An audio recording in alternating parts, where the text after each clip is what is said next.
Okay, so first and foremost, what is a lister? A lister is an elected municipal official that is charged with maintaining the grand list for their own town.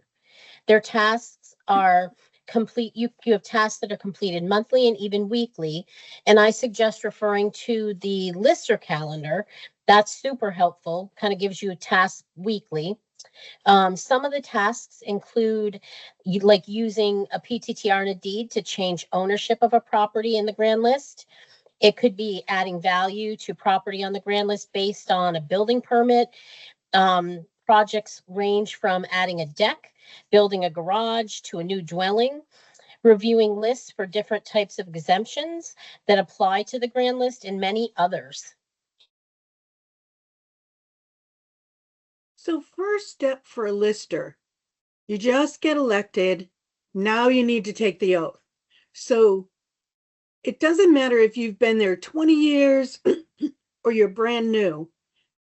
If you just got elected again, then each time you're elected, you're not officially a lister until you take the lister's oath with the town clerk.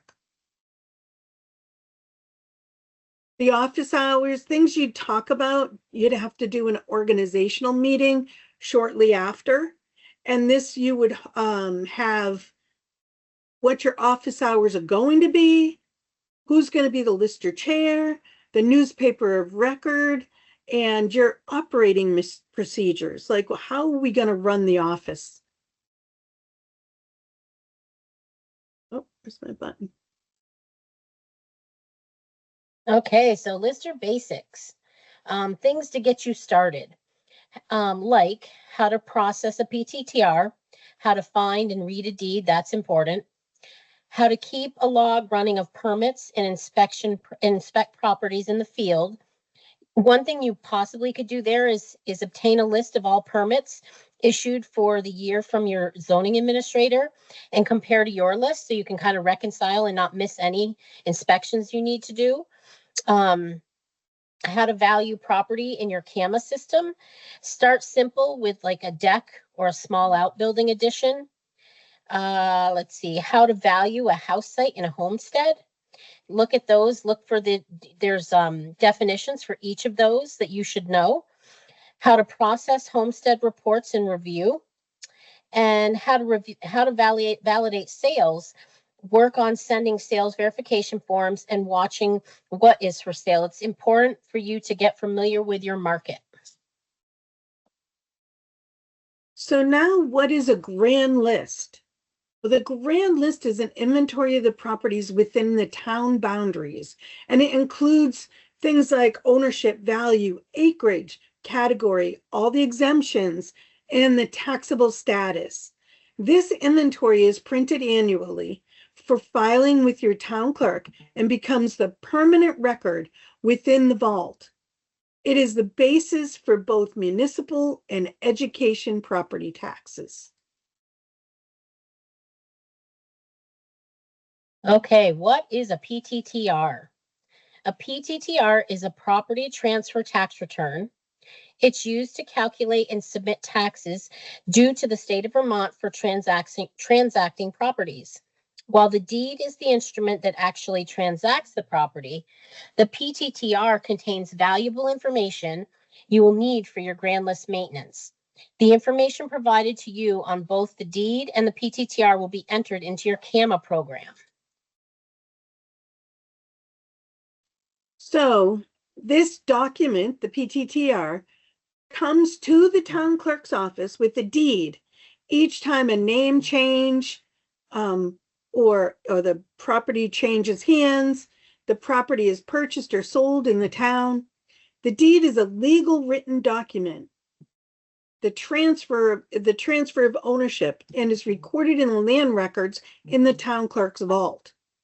Listers use the PTTR, property transfer tax return, and the deed to record changes in ownership in the grand list each year to make sure all property is listed correctly to the owner as of April 1st of each year for the grand list and tax bills.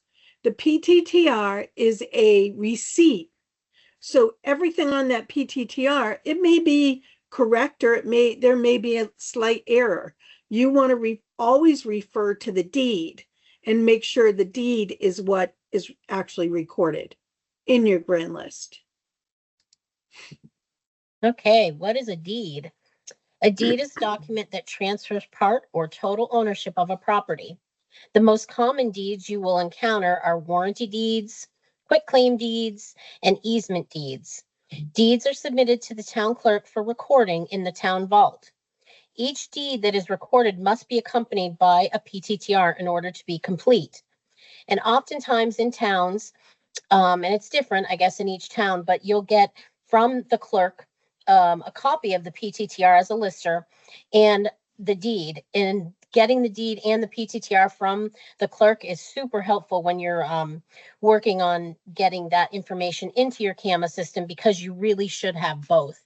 Obviously, if you don't have the deed, you can go get that in your vault, but it's nice if the clerk provides that as well. Teresa, should I Yes. read that deed? Yeah, absolutely read the deed. Why? It's not just to have a copy in your file. You need to read and understand the deed. And why would that be important? So that you're reporting the correct information in your grand list and looking for errors as well. Yep, thank you. So how to find a deed? Deeds are kept in the town clerk's vault. These records are typically only accessible while they are present. You should ask them to show you how their books and indexes work, as well as any digital record system that you may have access to. Most clerks provide a copy of the PTTR to the listers. It may also be helpful if the clerk is willing to ask that they provide you a copy of the deed as well. This will allow you to work when it's convenient for you and not require you to be in the office at the same time. Okay, so what is CAMA? CAMA is the acronym used for Computer Assisted Mass Appraisal Programs. CAMA programs utilized in Vermont are typically Microsolve, Patriot, ProVal, Vision, and there could be others. These programs are the database in which you enter data to generate an estimate of fair market value, which is really important. You will work with your veteran listers to learn how to navigate this program and do the necessary information. And what I can add there is the information that goes into your computer is only as good as the information you put in your computer. So it's so important that you know where things go, you know the correct information to put in the computer to get good concrete data from the computer, from that program. So what is fair market value? Fair market value is an estimate of value a property will bring on the open market. For purposes of the annual property tax administration, fair market value must be an estimated based on market at the time of the town's last reappraisal in order to maintain equity. If you think about it, when you set a value for fair market value, it's at that moment in time. So your reappraisal does it, and that's considered fair market value from that date of your reappraisal. For this reason, we must be willing to accept that the fair market value on the listed card may not be the same as what the property might sell for, say 5 years after a reappraisal. Okay, so what's the difference, appraisal versus assessment? Most people are familiar with an appraisal. If you go to buy or refinance a house, you need to have an appraisal, which is an estimate of the fair market value of the property at a specific date for a certain purpose. An assessment is also an estimate of fair market value of each property in town set as of April 1st of the year of the last reappraisal that you've had in your town. Assuming both were done on April 1st of the same year, the numbers should be similar. But in order to be fair to all taxpayers, We use the same reappraisal standard for all properties until the next reappraisal.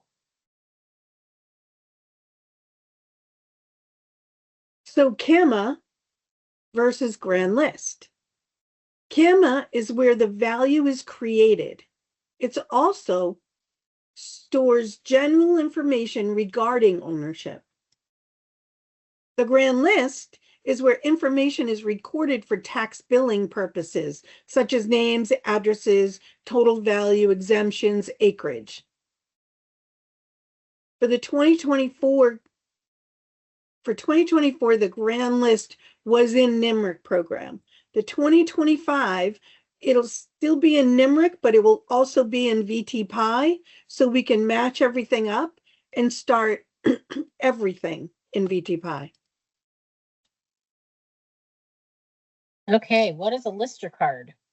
This document is the listing of the property value for a real estate property in your town with the corresponding information about the land, buildings, improvements, and values of each to give the property a total taxable value. Have your veteran listers walk you through how your lister card looks and where the pieces of each information can be found. It's also known as the property record card.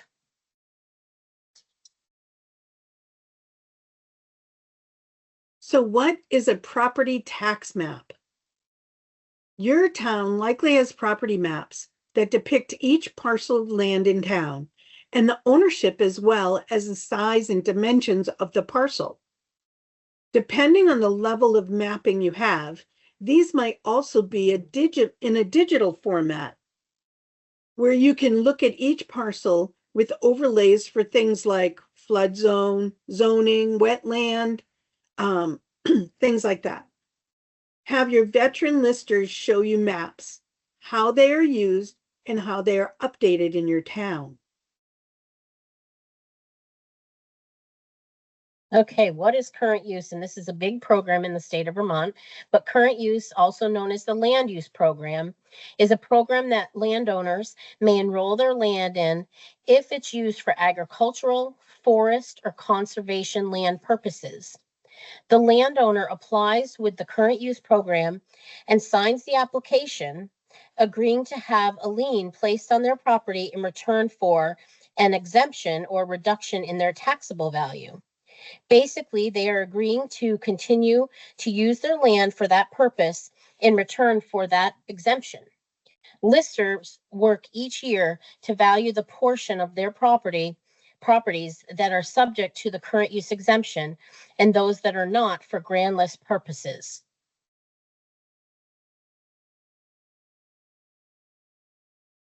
So now what is a 411? You'll hear that a lot. A 411 is a report that can be viewed and printed from the Grand List software that shows all the values in the town Grand List. It's in a summary version. This report is used by the listers to check and to reconcile totals and used by the treasurer and select board to set tax rates for the town. Listers will sign the 411 each year to attach to the Grand List, stating that the Grand List is complete and accurate as far as they know.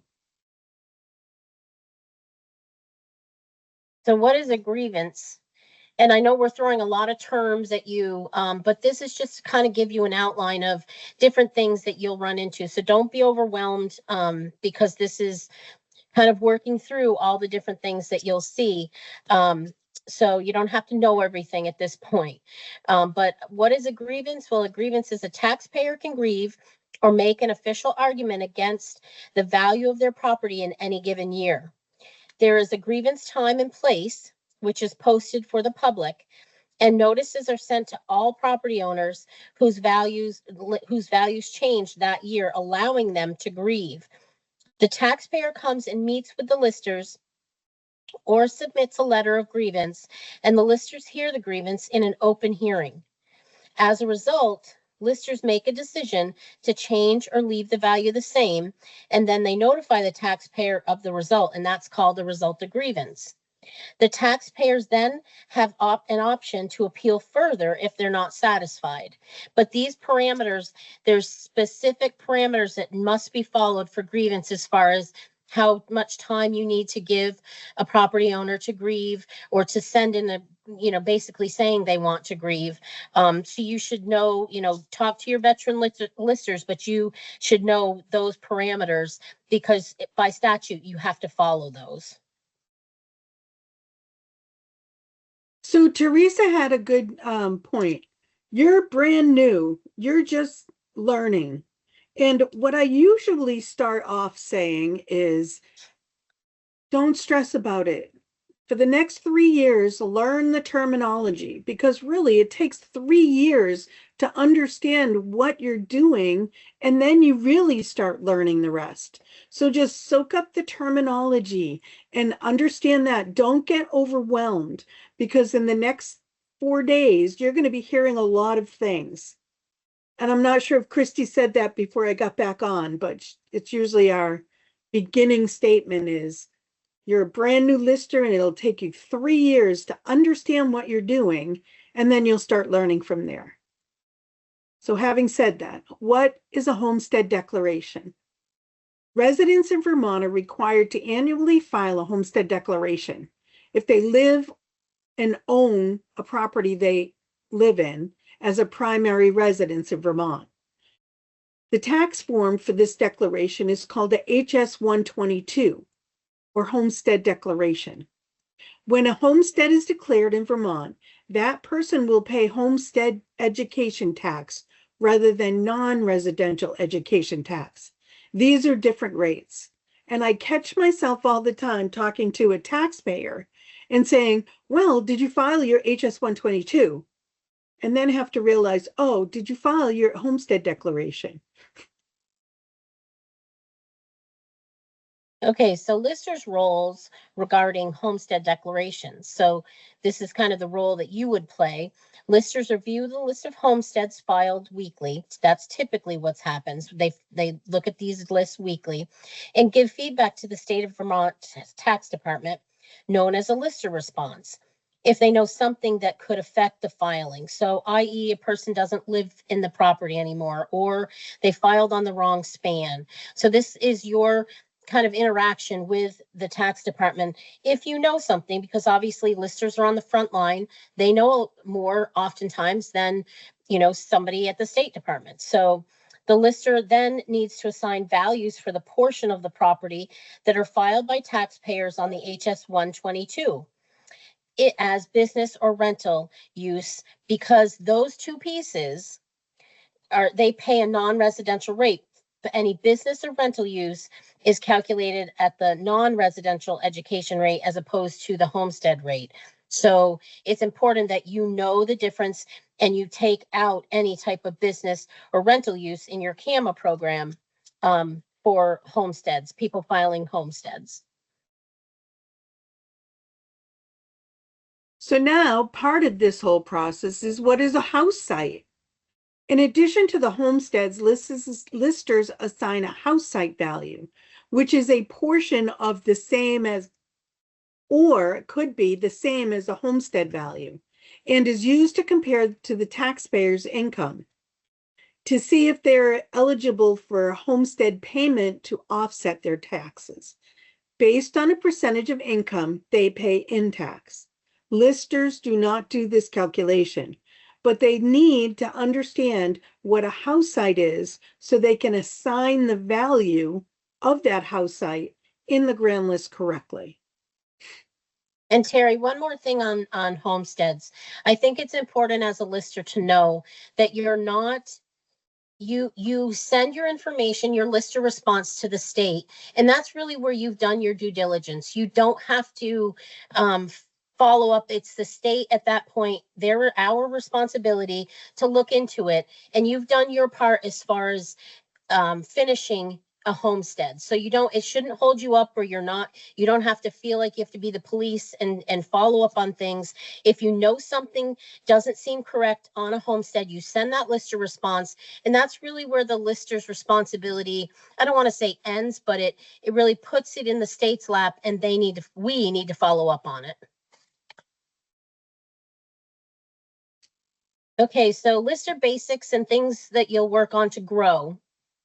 As Terry said, don't get overwhelmed.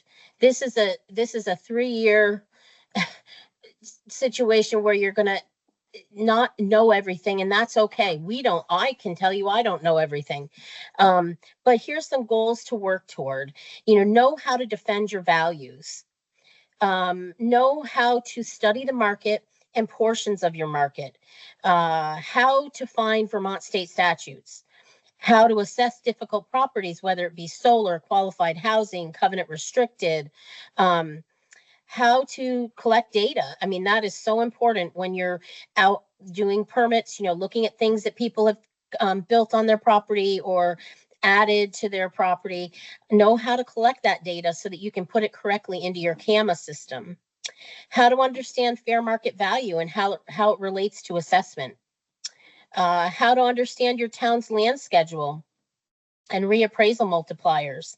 And again, this is a 3-year curve. So these are things that you're, goals to kind of reach toward. How to understand the equalization study and what it actually means. Take advantage of classes in appraisal and assessments. PVR, we do a lot of different types of classes, even a land schedule class. So take advantage of those things. Use our website, use the Lister Handbook and other resources. We try and put bulletins out. So really use those resources because they're very helpful. And again, don't try and learn it all at once. Really just take it as it comes and, talk with veteran listers. And most importantly, contact your DA. We are here to assist you, to help you.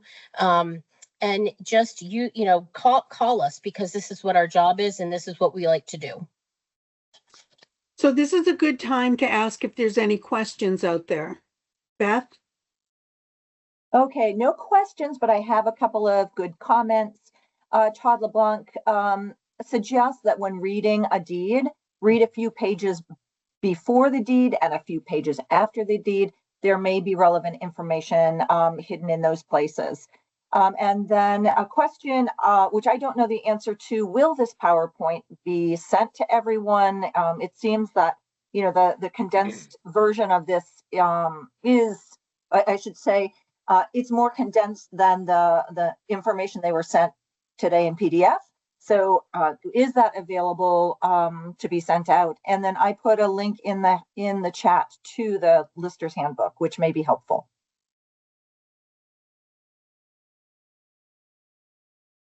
So yes, we could send this out after, but a lot of this is going to be picked up in the document that you have. And it goes through everything in more detail than this. This is just pretty basic for brand new listers. So don't try to learn it all at once. Remember that. So what is a district advisor? A district advisor, or DA, is an employee of the Property Valuation and Review Division of the Vermont Department of Taxes. Every town has assigned a DA to assist you with your lister duties. To find which DA covers your town, you can go to our website. This is one of the links. Now let's meet the DAs.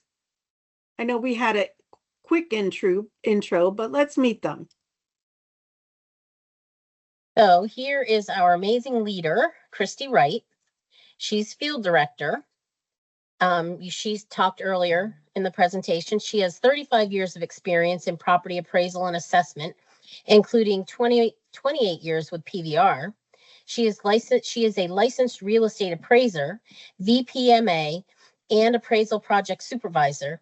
Christy oversees the DA team, myself included, as well as serves as the DA for 10 Rutland County towns. 14, but who's counting? 14? Oh, 14. All right, so this is me. I'm Terry Gildersleeve. I could turn my camera on. There I am. I have over 30 years experience in the assessment administration, including my time as a lister, and over 26 years or thereabouts at PVR. I manage a range of functions, including oversight of the resource development, and serves as DA for a large portion of Bennington and Rutland County. And my title would be Property Valuation Operations Chief. Okay, then we have Barb Schlesinger. She's the district advisor.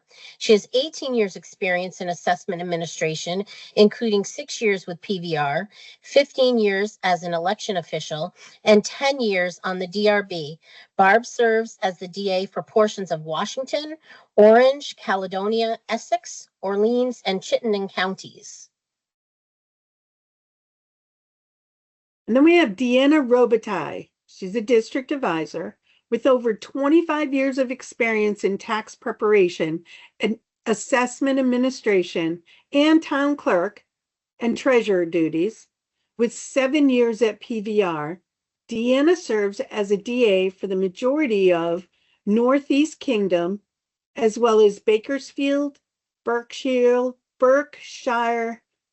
Richford, and Waterville. And then we have Benton Mitchell, who's a district advisor.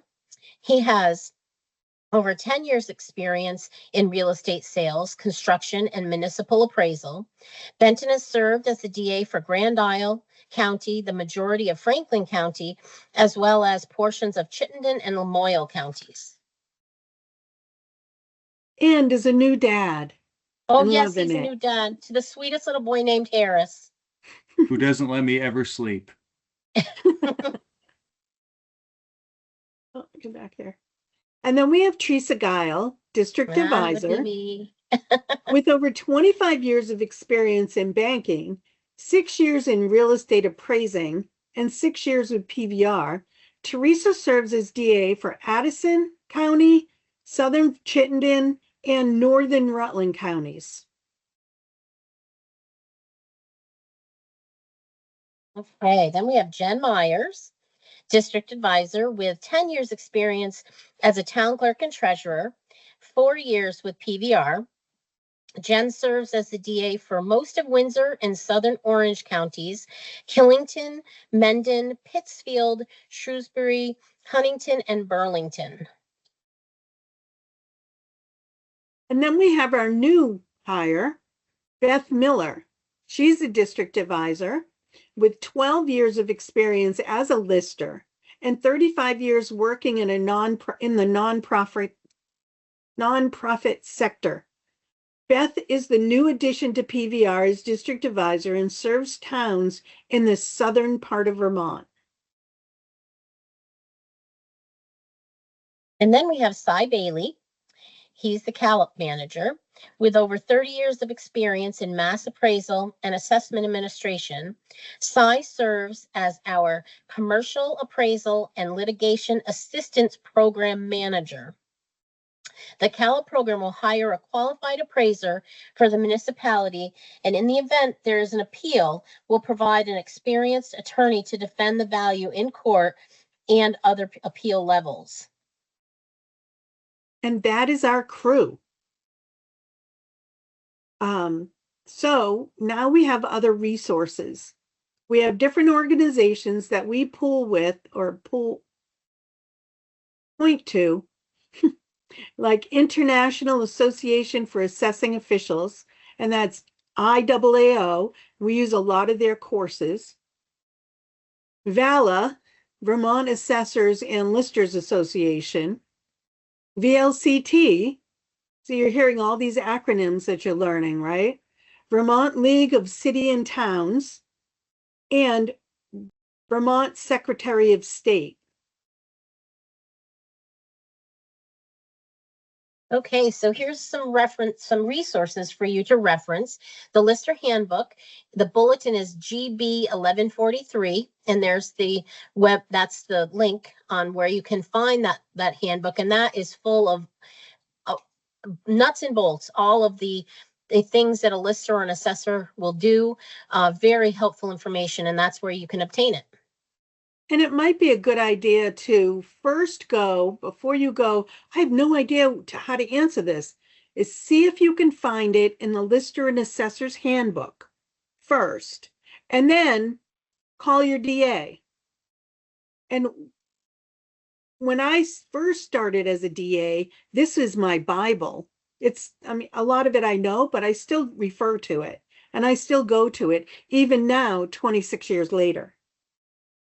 Well, and I'll comment on that too, Terry. Years ago when I was a lister, it was something that I went nowhere without. And before I really started listing, I printed it because I'm a paper person, and I reviewed and read the entire document. Not saying you have to, but I did, because that's how I learn.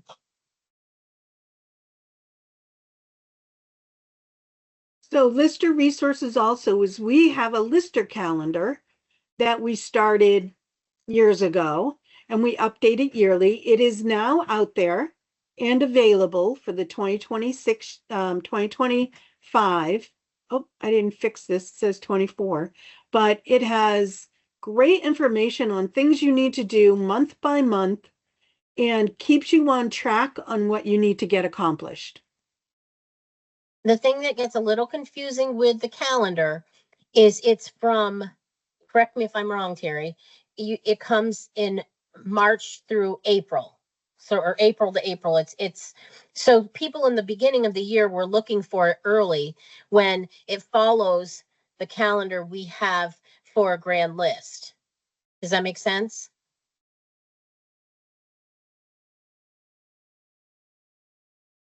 Okay, so another resource that we have is information on the open meeting law, which you should make yourself familiar with. So it's GB 1143, and there's the link. And it was published by the Vermont Secretary of State. And that's where you can get information, all types of information on the open meeting law and what are the requirements.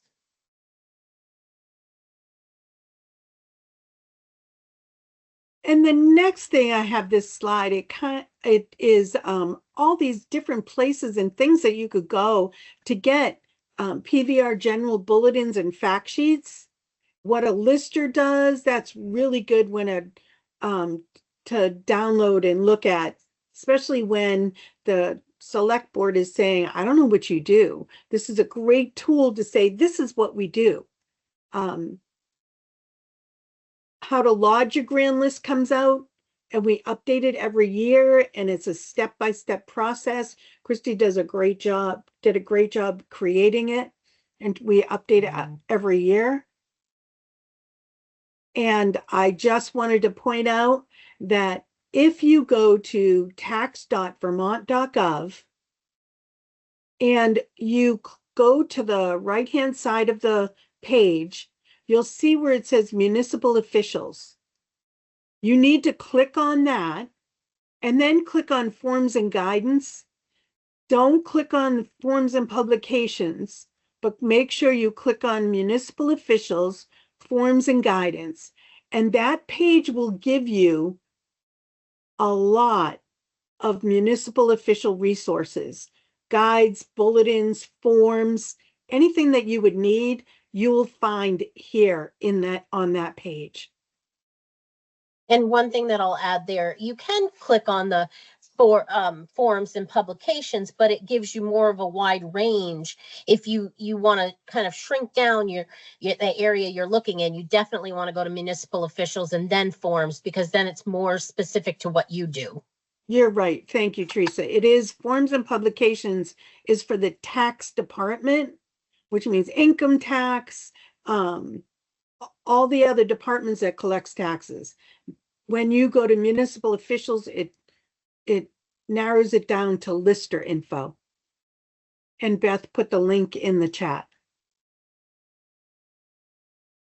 So Lister education, and you know, this is a little bit of a influx, but if you want to go to figure out, well, if I want to be a Vermont property assessor, I want to be involved in the Vermont property assessor certification program, here's the link, and it gives you a breakdown of everything you need to do to obtain a certain level. So this is a great resource, and stay tuned because that obviously, hopefully will be getting firmed up with what needs to, for what everyone will need to be as a lister certified for.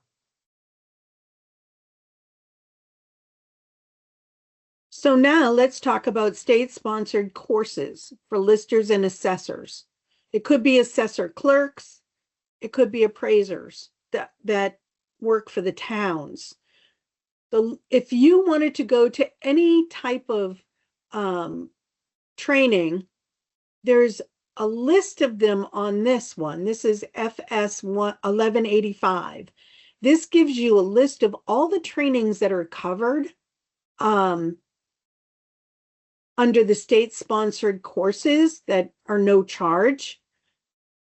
And then there's some, if you want to go to some, but it's not listed here, you can still go, but you have to fill out a grant. And on that grant application, the town would pay for it and the state would reimburse the town.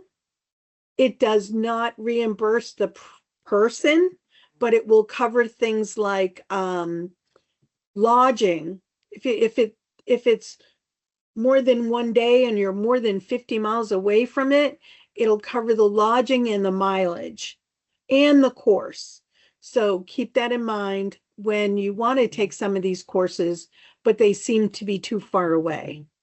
We do not pay for things like your hourly rate, and we do not pay for the filing fee for VALA. Everything else is paid. And that is our part of it. There are a couple of comments before we move on, if that's all right.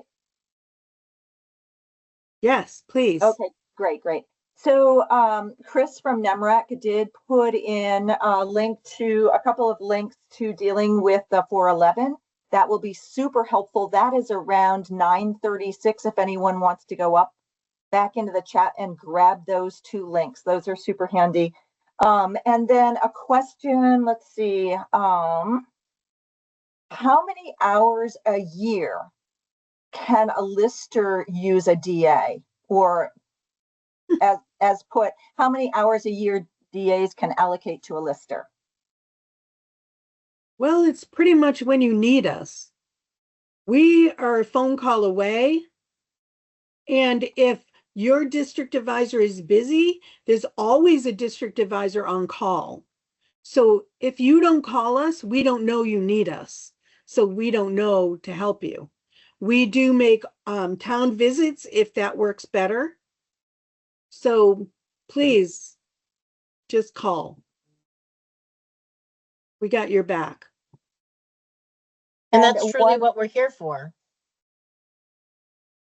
And one more question, when a town has 3 listers, is the expectation that only 2 of the listers work and one of the listers are a tiebreaker when needed?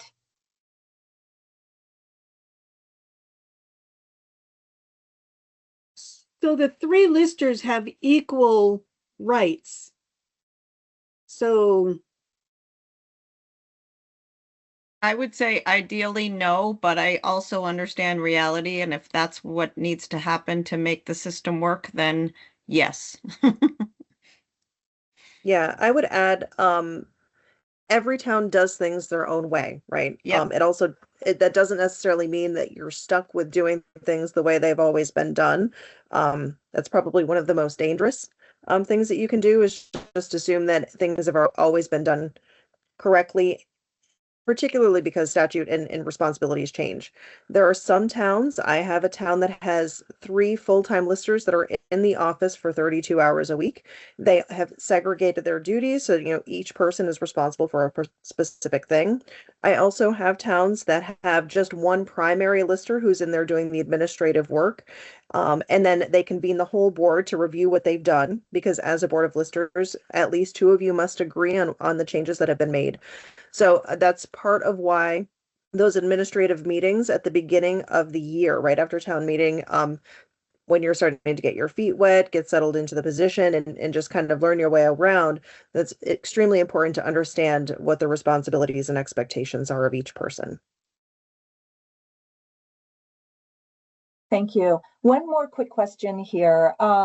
So I believe this is in response to the state-sponsored courses website that Christy, you sent along. The question is, does this include online courses through the website? Yes. Oh, go ahead. Were you going to say? So yes, it includes online courses. If you're charged for them, then you would put in a grant, and you have to remember it's pre-approval. So it has to be approved and gone through the paces before you take the class. Or it could be, I think NIMRIC may have some trainings that you have to pay for. As long as you put in a grant before you take it, and then you go to their library and you pull up their library and you say, okay, I need to learn this, this, and this. And you read them, and they're, say, I don't know how much they are. I'll say $30 or 45. Then when the town pays it, now you have a receipt, and you send me the receipt, or the state the receipt, and then we pay the town. I hope that answered. Beth? I wonder if perhaps we could speak also to, I think the accreditation, is this question regarding, what you can use towards certification. So, those classes that have been recorded on our website, can those be used for credit? That's No. how I'm reading that question. Okay, so no, you have to be in the course, in the class, and when we take attendance, you get the certification, and we have proof that you were here. So no, it doesn't go toward the certification. There has been a special thing where we had a snowstorm one day and some couldn't make it. So then we had a DA with the recording or something like that. So you have to attend the class in order to get credit for the class. And as Christy mentioned before we got started, Christy and I are working with Jill and folks to shore up or finalize the requirements for lister certification and assessor certification as prescribed by Act 68 of 2023. We are hoping to provide the opportunity for some proctored sessions to watch videos and be available to answer questions. We're just trying to figure out what format that would work in. So we are working towards being a little bit more flexible than having you sit at your computer at a very prescribed period of time. And we will certainly advertise that as soon as that is available. And can you And speak? Chris corrected me, and there is no charge for their webinars. It's included in the town support agreement. So thanks, Chris. I was just using you as an example, sorry. And then any comments on the IAA courses that might be available? There are a lot of IAAO courses that are available. You should be a member, because then it's cheaper for you less expensive for you to take the courses. And you can log on to their site and see the many courses they have, and they have a certification program also, where you could be a IAAO instructor, or you could go into that field. but we utilize a lot of the IAAO ones. All right, everyone, it is 10:10, and as promised, we're going to go ahead and start the next portion of the training for this morning. Again, my name is Deanna Robitaille. I will be presenting this morning for the remainder of the session, along with Christy Wright, our field director, and Benton Mitchell, district advisor. Even though the three of us are noted on the screen as presenters, we all do a really good job of, chiming in and adding content where we think it's necessary. All right, so go ahead, Benton.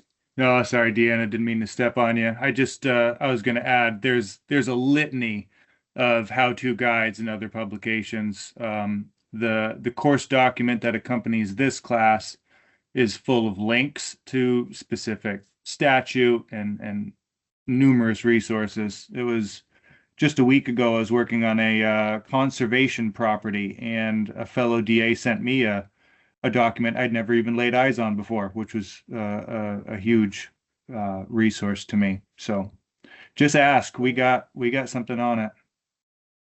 So, and I would also add before we get started with Benton on the next slide, as you heard in the last session, we do expect that it's going to take you a few years. We usually settle on 3 in order to pick up and really feel comfortable in the position of lister, knowing all of the things that are going to be required of you.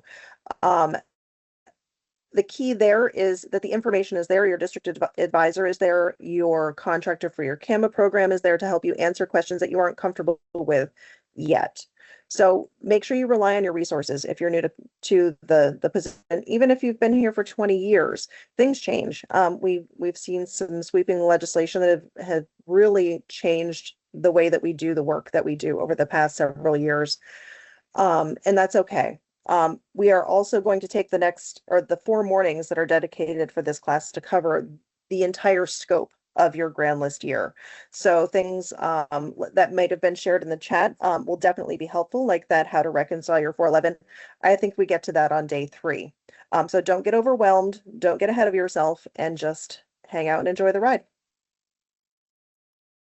And what a fun ride it is. The old adage, I attribute it to Ed Clodfelter, but it may have come even before him. In 3 years, you know what questions to ask.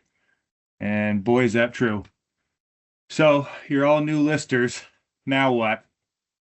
Like all things that are complex and multifaceted, you got to break it down into smaller pieces. And really, in my mind, the best way to break down the various things you do as a lister is to break it up into buckets. You maintain the grand list. You keep a list of properties, who owns them, whether or not they are taxable, their value, a couple of other data points on that. But it's maintaining a list of property in town. You inspect and value that property. And then an extra task on top of that is you also help complete the annual equalization study. All of these things we have entire courses on. They're deep topics, but those are the overarching themes of what you do. The lister year.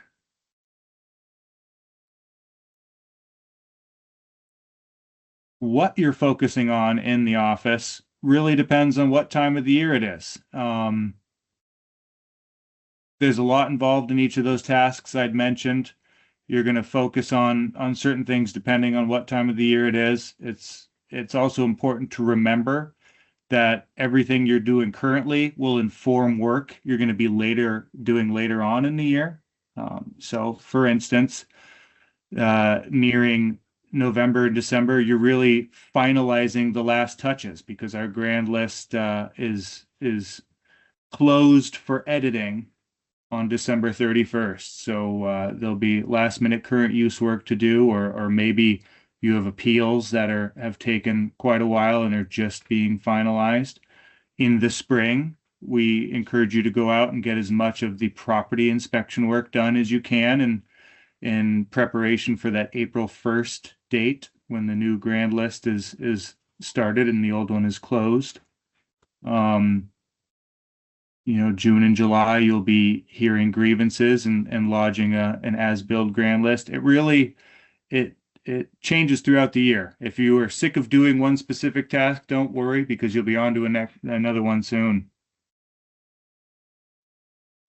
Anything to add here, Christy, before we move on? Don't panic. Don't panic. We can help you. Very clear. Don't panic. If you're new, don't panic. If you're confused, don't panic. If you think you're late or you missed something, don't panic. We'll work with you to fix it. How do you I like to swallow look at the this elephant? graphic. One bite at a time. Yeah. I like to look at this graphic and use it as a visual representation of the lister's office is doing something during every season of the year. I think traditionally, and not actually that far removed, and maybe still true in some small towns, there was a large push for listers to do the work in their office in the spring. So from January to April, and then in a lot of times they'd be just MIA for the rest of the year. Legislation has changed things so that there really is a need to have a presence in the office, and I think that's what this graphic demonstrates for me. Yeah, I was working on a reappraisal project in the town I went to high school in, and by doing that, got to knock on the doors of a lot of former teachers, and was shocked to find out, 10 years after, that many of my teachers had been at one point or another a lister in the town, because they could work helping the town during the summer school break. The job is a little bit more intensive now than it was back then. Absolutely. Yeah. All right. How about what a lister does, Benton? Oh, just a small litany of things. To do this work, let's face it, you need to be an amateur home inspector, you need to be an attorney, an accountant, a politician, a land surveyor, a real estate broker, a statistician. On top of that, it doesn't hurt to be organized. Don't forget you're a public servant above all else. All of the things that we list here are part and parcel to maintaining the grand list. And again, you learn by osmosis. You will be doing all of these things as you complete the annual cycle. So you will learn all of these different themes, I guess I'll call them, and how they relate to each other. That's just a 10,000-foot view. All right. Anything to add here, Christy, before we move on? I'm going to keep repeating it for the folks that are new. Don't panic. This is going to feel like a lot. It's going to look like a lot. You're going to learn one little piece at a time, and you'll sit in on it the first year, and it kind of may not make sense, but as you go on, things will be repeated and it'll start to all come together. Folks that have not believed us on that have come back to us later and said, you know what? You're right. It's all coming together now. Absolutely. Yeah, once you see that cycle happen in front of you for the first time, it makes sense more the next year. So as I said, public servant. As such, you must take an oath. That oath is recorded with the town clerk and registered with the Secretary of State's office. You must keep regular hours posted so people can arrange to meet with you when necessary. You also need to leave time where your records are accessible. One neat caveat of being a lister is basically everything in that office, aside from a few things which are kept confidential, is considered public record, up to and including some notes that you scribble down. No, I'm not saying you necessarily have to take every post-it note and file it, but keep in mind, if somebody wants to look over your shoulder as a member of the public, they do have every right to do so.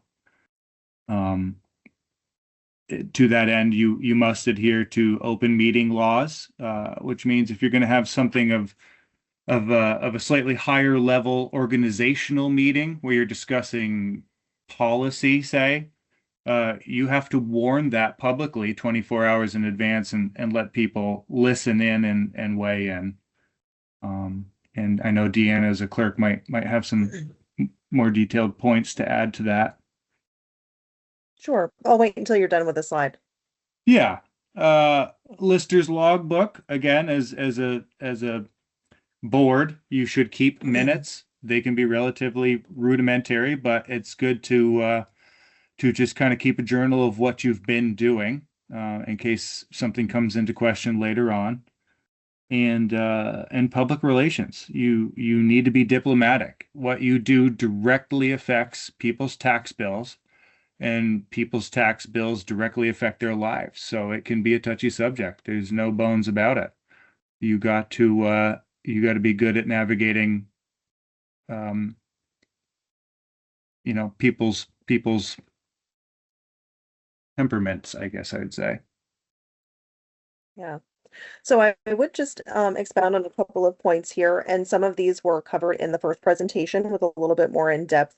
Again, we're referring to page 1 in your documentation. Office hours. I think this is one where some towns have just decided to only do office hours by appointment, which is fine.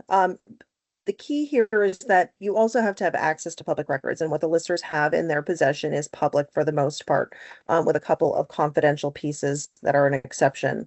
The nice thing about having regular office hours, even if they might not be during the Monday through Friday 9 to 5, is that it's a time when the public expects you to be in there doing your work. And they can come in and have a chat with you, look at their record card. It's also being publicly warned so that if you're having those administrative discussions, you can have it at the time. Benton did allude to the open meeting law caveat that if you're going to be making policy or setting some type of procedure in your office, it's a really good idea to warn those to the public separately than any posted hours, because it's different than your administrative work. You're actually, as a group, making a decision. I'll probably leave that discussion there because a lot has changed for the open meeting law and public records for all officials, not just the listers. And we are working with VLCT to present a listers open meeting law and public records course, hopefully to the end of April. And as soon as we get those details ironed out, we will certainly share that. It's very important stuff. We want to make sure that you're able to follow the law to the best of your ability. That lister logbook really acts as your minutes for when you're in the office. It also kind of acts as a reminder for what you did and what you were working on the last time you were in the office, particularly if you're not in there, more than once a week. It's really hard to pick things up where you left off. So keep that in mind. Really good idea to have just a composition notebook to jot notes in. It also comes in really handy when the select board or anyone is saying, what is it that you do? You can pull this book out and you can have that conversation with whomever might be asking at the time. Anything to add there, Christy? Yeah, I think it's also really good for planning, especially going year to year. How much time did it take us to work on this project? How much time did we spend overall? Are we doing an additional project? Will we be doing a reappraisal? So we need to add to our regular hours. All of those things can come into play just by that logbook because you're keeping track of your time and what it takes to get the job done. Be Absolutely. organized. Do we have any questions yet in chat? Nothing yet. It doesn't look like it. All right. Thank you, Beth. Deanna, sorry, can I make a comment just about public relations and speaking with folks? When you take the time to really learn your system and learn what the lister's card has on it, how to explain it, how to explain all the pieces and how it was developed, you're going to get more and more comfortable explaining it to the public. And that goes a really, really long way in terms of better public relations and better feel about the lister's office and confidence about what you're doing. So really spend the time, it's going to come piece by piece, taking different classes, land schedule, data collection, etc., so that you can really have a full circle understanding of that and then be able to translate that to the public as they come in. I think it's going to really behoove you to take the time to do that. Hey, Deanna, this is Yeah. Beth. I lied. There is a question. Let me just read it real quick. Let's see. What is the difference between the data collection and the advanced data collection class? I will actually allow Christy to answer that question. So the data collection class is really all about data collecting single family homes. Okay, so we take you through A to Z, how to walk through a home, all the attributes, data collect the information that you'll need for, just about any camera system, and then entering it through that system. When you get to advanced data collection, we're going to deal more with special type properties, commercial properties, and better quality properties. So it's just like it sounds, advanced data collection. We're pushing it a little bit forward, and you wouldn't want to take advanced before you took regular data collection.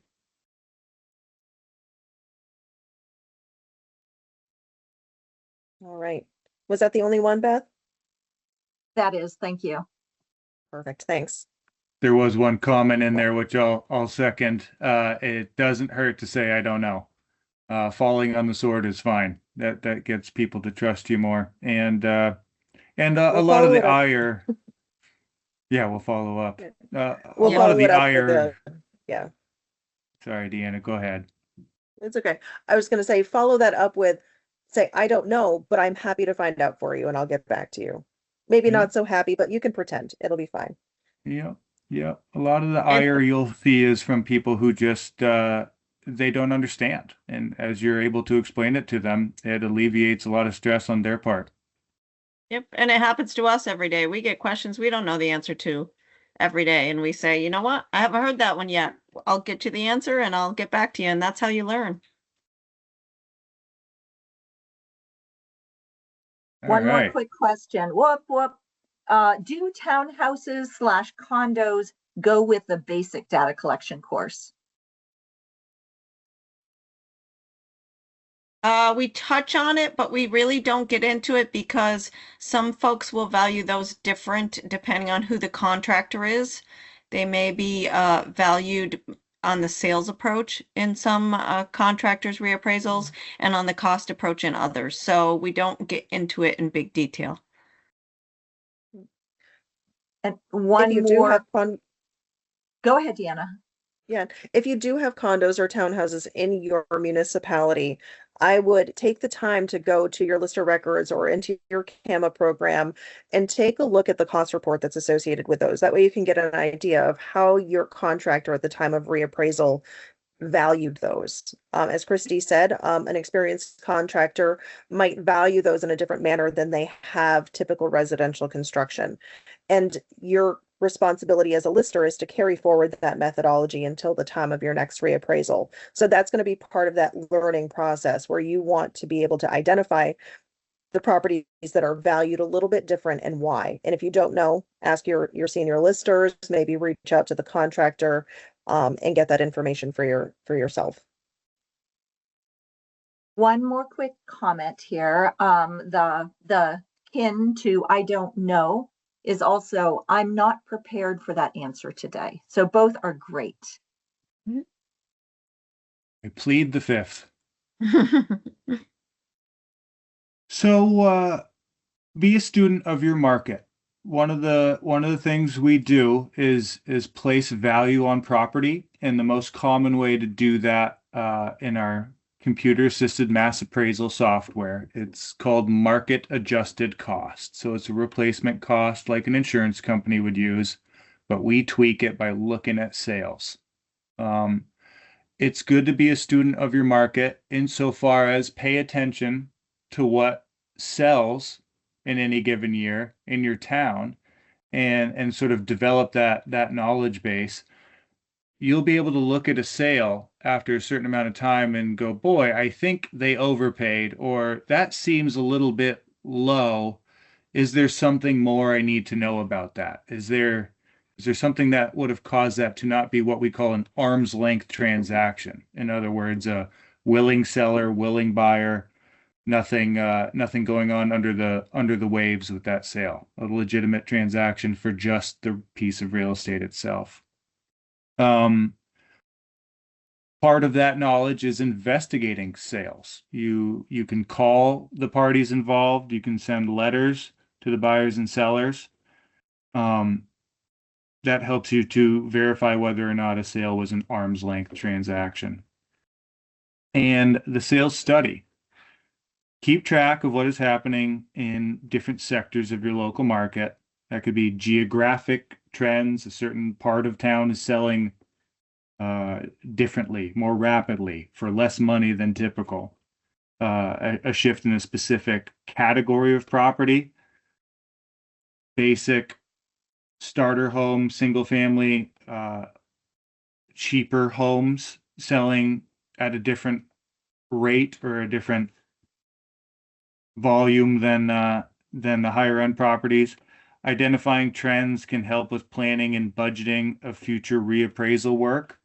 So in certain instances, you could save your town from needing to do a complete townwide reappraisal if you can identify some trends in the market and focus a smaller scoped reappraisal on just a specific category of property. It just generally behooves you to know what's going on in your market.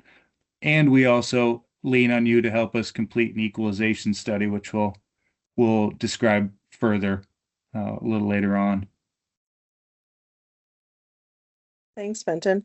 I think that I just share, in my experience, one of the most helpful things for me coming in as a lister during a reappraisal was kind of trial by fire. I learned a lot really fast.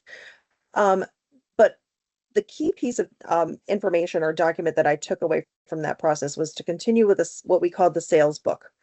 So anytime a sale came through, so you got a PTTR and hopefully a copy of a deed from your town clerk, and you started working through that process and having the conversation of whether or not it was a valid or invalid sale, which we will discuss ad nauseum in another portion of this class. To really keep those in a booklet, a photo of the property, some notes that you've taken about the property, to keep just to gauge on what's selling, what's influencing the sale. And I believe that's also a very important piece during reappraisal. Most of us are taking 2 to 3 years before we get to the point of reappraisal at this point. So doing it this early, if you're a few years out, might seem like it's redundant or not necessary, but it really does help you get a gauge on what's happening in your market. Anything to add there, Christy? Just like you say, really look at the sales as they come in. Maybe take that cost sheet and drive by that property to see what you have on it. See, oh, what is selling in my town for $300,000? What is selling in my town for $400,000? And that will start to build your knowledge base, right? And that book that you're talking about will help you in so many ways. When you're assessing a new property, you might want to look at similar type properties in that booklet. What did they sell for? What's a reasonable number that I'm looking at? That kind of thing. Very valuable. Quick question in the chat. If it's a parent-child sale, is that considered a valid sale? Good comment. Good question. No, in this case, no. We just make the assumption that there's an extenuating circumstance with that close of a family relationship that would say this isn't what a typical sale price would be. We assume there's some sort of deal being made there. And again, an entire topic to itself, the equalization study and the validation of sales, whole course dedicated to this. But that's exactly the type of questions.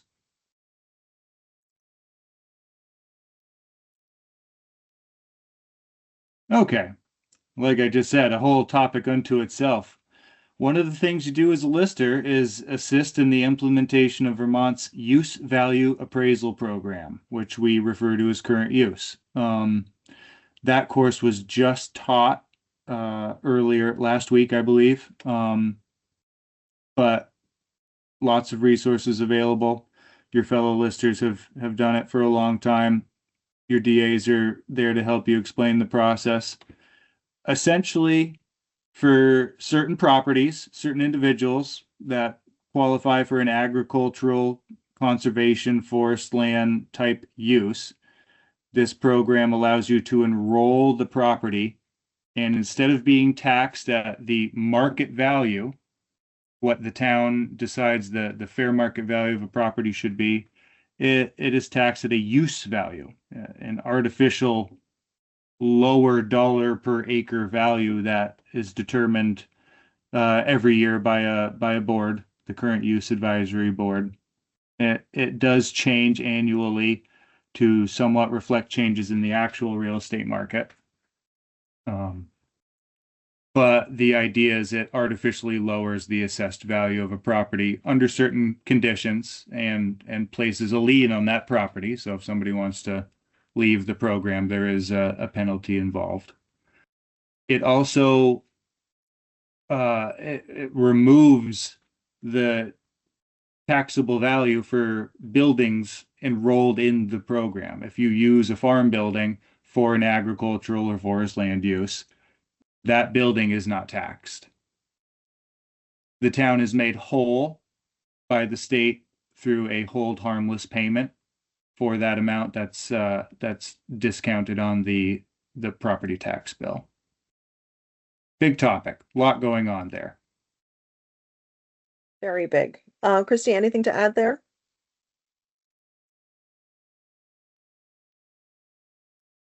If yes, you are muted. Thank you. No, I don't have anything at this moment, other than to say that we will have all the class information posted shortly. So if you missed that, you can kind of refer back, and we can always help you with current use too. Probably recorded too, I think. Yep. Good listening in the background. It's one of those things you have to do it to understand it, truly. Absolutely. All right. So as a lister, you do your part to administer the current use program here in this screen. This is VTPI, the Vermont Property Information Exchange. Your job is to make sure the property's current use enrollment is reflected properly in the grand list and that the benefit is being applied to their tax bill. That's the lister's role in this. PVR has an entire staff dedicated to the current use program. They work with the taxpayer, you, the municipality, foresters, other professionals. It's a big program. It's an important program. And the role you play in it is not small by any means. This next screen just shows kind of the overview of the program within VTPI. This is your interface with it.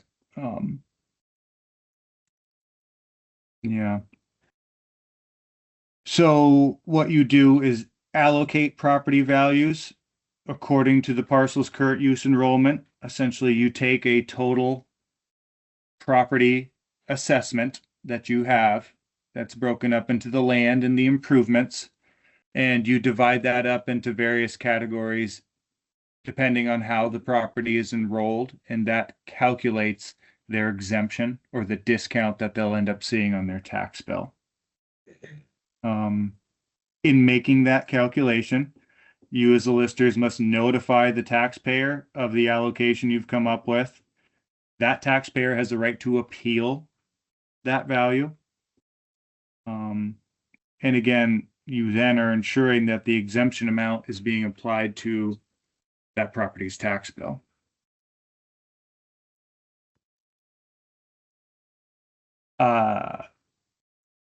In so doing, when you are notifying people of the allocation you've come with, much like during any change of appraisal notice you'd generate when inspecting a property, doing permit work in the spring, for instance, you need to prove that you've notified the taxpayer. That's what a certificate of mailing does. It's a rubber stamp at the post office saying the post office was handed a letter to send to your address affirming that it was put in the mail.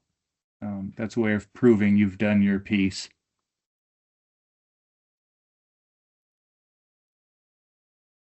Yeah. And then download to billing, simply taking the exemption amounts you've calculated and transferring them down into a tax bill. So prior to this year, we really didn't include this particular slide because, as we've said before, there is an entire course dedicated to this. It used to be one full day in person. Last week, we spent 2 4-hour mornings doing this with folks and really working through each step of the current use program, from discussing the parcel all the way to the tax bill. And I really encourage you to take a look at that information as well as watch the recording if you weren't able to join us when that happens. I think the key for me in this new lister training is to understand that this is information that you must notice to the taxpayer. There are rules required for that process, and then we will also want to be sure that we're familiar with the download to billing process. Anything to add there, Christy? The piece that I would hone in on for all listers, be it new or otherwise, is that you really understand what pieces of the statute control current use, because it's super important when you go about allocating those pieces, parts for taxation, right? And we talk a lot about that and we focus a lot about it. And if you're not sure, even if you've done it for 10 years and you're not sure you've ever done it right, give your DA a call. Let us sit down with you and make sure that you're doing it according to statute and that it's correct. Absolutely.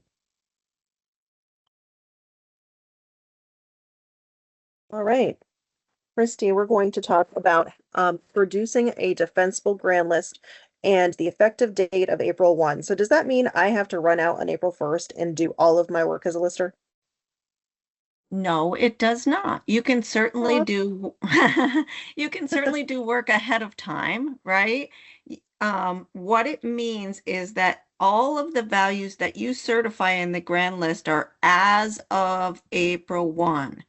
So the ones that you're going to want to focus on right around April 1 are those properties that are under construction, okay? Because we want to have a picture, so to speak, of where it was at on April 1. That's what we're assessing. If I build a burn on April 2nd, it's not going to go in this year's grand list. It's going to go in next year's grand list. So we really, really need to know what's there April 1. That does not prevent me from going out in October and November and picking up permits that are already finished, right? I can go out much earlier and pick up the ones that are already finished. The ones that are still under construction are the ones I got to worry about right around April 1.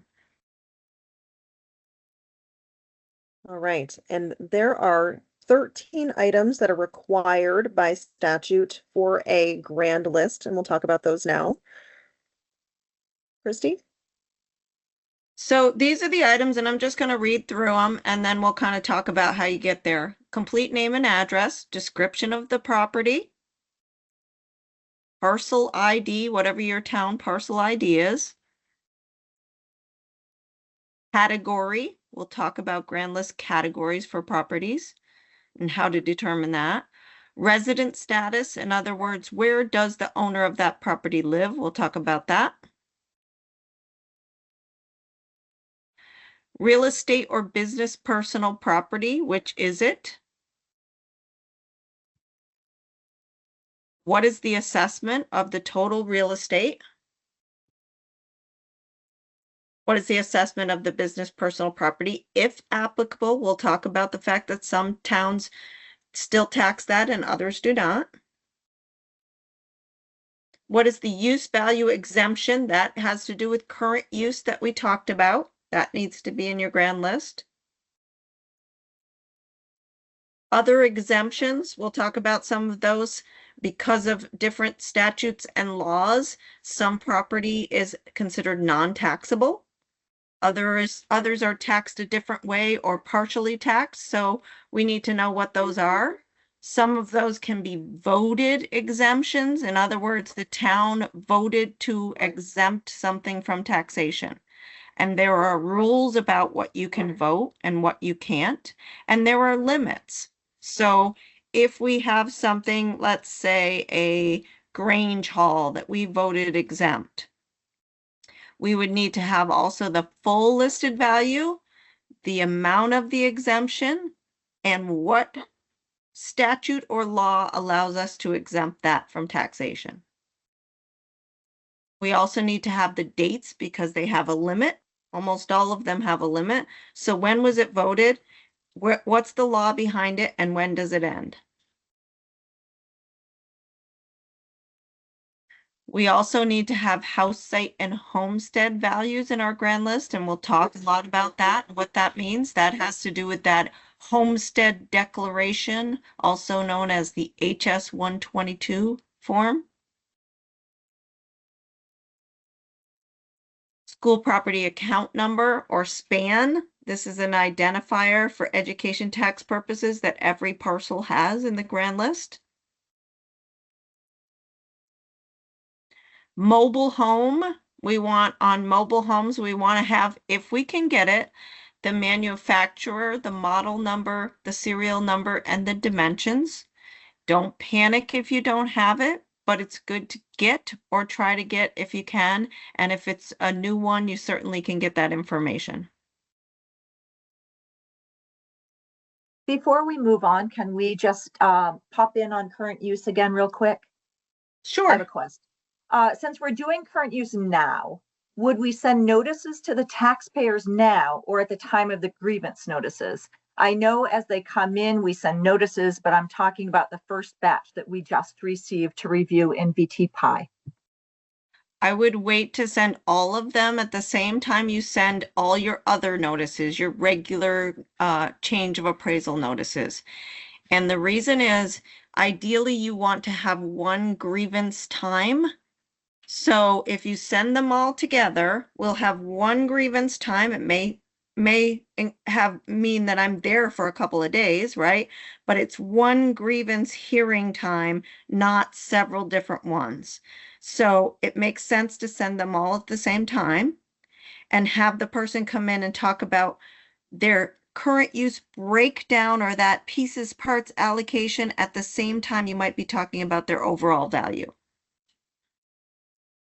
Yeah, I think I might even qualify that by saying you don't have a grand list value lodged or finalized until that moment in time which you create a printed grand list. You acknowledge that these are all of your official values once you've done all of your inspections and data entry. So you can't send a notice out prior to that time. Yeah. So we always teach and advise to batch all of your current use allocation notices at or as close to the same time as you do the change of appraisal notices, which we will definitely talk about later on in the class. So the short answer, no, don't send them out now. But we'll certainly discuss that when we get to that point of lodging the grand list. One quick exemption question. When you vote to exempt a place, can the place just keep being voted exempt after its number of years is up? So I would say we'll cover that when we get to exemptions, which is a whole section in the class. Yep. Yep. All right, so we've talked about the 13 pieces of information that are required statutorily to be in a complete grand list. What you see on your screen now and also in your document on page 5 is an excerpt of a printed grand list that will be lodged with your town clerk just before you get ready for grievance processes. Christy, would you like to walk us around this sheet? Yeah, so you can see all of these different items that we talked about by the numbers that are referenced on the prior page. The property owner's name, brief description is number 2. Do we have a 2 on there? Yep, there it is. Parcel ID. You can see all of these and you can follow it. And what I would encourage you to do is take that list that's on page 4 and look at your grand list that you have in your town so that you can start to get familiar with where these are located in your printed grand list, right? And then you'll be able to know that I am in fact following statute because I have all of these items. And we make sure that the grand list program that we use will satisfy all of these needs so that you'll be able to be in line with statute and law when you lodge a grand list. Absolutely. All right. All right. So now let's talk about some definitions. So parcel definition by purpose. So the first purpose that we have to consider is tax administration purposes. Christy? So for tax administration purposes, the grand list booklet, for the grand list booklet, right? We're talking about a parcel being defined as all contiguous land in the same ownership together with all improvements thereon. And you'll find that right on page 5. It says 32 VSA, which means it's a Vermont statutes annotated. It means it's part of the law books. 32 VSA 4152A. Okay, so we're saying that all property that is contiguous, which means that it touches or could be touching each other if you lifted up the road, river, stream, or highway is the way that it reads. So if John Smith, for example, owns on one side of the road, and then he owns on the opposite side of the road as well, if you could imagine lifting up that roadway and those two properties would touch, then it would be one parcel in the grand list. Okay. Now you'll notice, yeah, go ahead. I was just going to say, and I think the distinction there is to remind yourselves and your taxpayers when they may come in and be upset that you've put two independently purchased properties on one tax bill. It does not mean that those two pieces are merged legally. It means that they're being merged for taxation purposes only, because that's what legislature told us we had to do. For better or worse, we have to follow the law. So 2 caveats here. One is that we didn't say anything about how those two pieces that John Smith owns should be valued. Okay, and you'll learn more about that. We'll talk about more about that in different classes. You'll learn about what's called highest and best use, which drives a lot of that. But just understanding that we didn't say it must be all lumped together in terms of value. So if you kind of put that in the back of your head. And then the other piece is that it's combined only for administrative purposes. It's only for this grand list purpose. Okay, that's what we're as Deanna alluded to. It's only for the grand list purpose. Okay, and then a third one, I should have said 3. If that property across the road from John Smith's house, let's say, the property across the road is owned by John Smith and Mary Smith, it's not the same ownership, and therefore it would not be combined as one parcel in the grand list. Has to be the same ownership on those two. All right. Do we have any questions there, Beth? Yes, we do. Names have to be the same on both pieces to be one parcel. That's a comment. Yep. Okay. And then I believe I-89 and such are exemptions to this. What if the parcel is located under a bridge and the owner has access to parcels on both sides from under the bridge? Pasture land, for instance.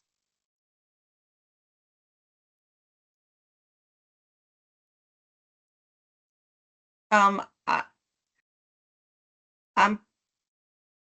not sure about the I-89 piece, but the bridge thing, as long as someone else doesn't own the land in between that the bridge is housed on, then it still would be contiguous. I always have to take a breath and think before I answer. Right. So I believe that the interstate lands that they were deeded. So if you have a deeded barrier that separates the two pieces, then you might consider that they are non-contiguous and might need to be taxed as two separate parcels. In the instance where there's an access underneath or they have the ability to pasture under the highway, I think those are going to be a case-by-case basis. So we're going to have to take a look at the information that we have in the vault at the town office or in our files if we keep copies, and kind of consider those on a case-by-case basis.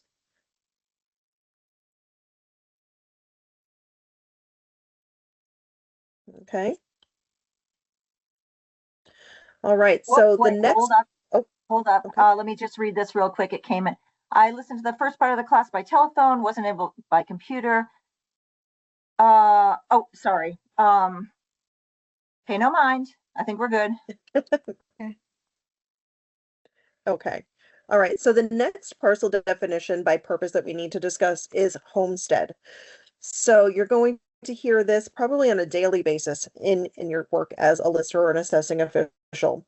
Long ago and far away, which actually doesn't seem so long ago and far away because it was just in the 90s, there was a piece of legislation, also interestingly Act 68, that defined the meaning of a parcel insofar as for a homestead that it includes the entire parcel of land surrounding the dwelling, determined without regard for any road that intersects the land.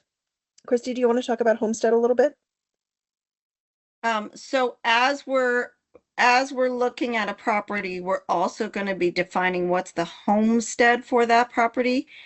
And the land typically for someone who declares a homestead is all homestead if they've declared the homestead. So not only do we have to say, what's the parcel? Now, what is the homestead portion? Okay, so we kind of take those two things in conjunction with each other to say, what is my parcel? And therefore, then what is my homestead? So it's just kind of furthering that definition a little bit for us. And we will definitely go into more of the caveats for homestead and house site later on in the class, because there are certainly some exceptions there. The next parcel definition by purpose that we need to talk about is for current use. So for current use, we're looking at a use value appraisal, and the parcel is defined for the purpose of the use value program as all contiguous lands in the same ownership, regardless of the number of deeds. And so I think you're going to see some commonality here in this discussion. We're talking about pieces that are owned by the same person, if they are contiguous, being considered for taxation conversations as one parcel, but it doesn't take away any of the individual deeded rights or bundle of rights that come with each of those individual pieces. Christy?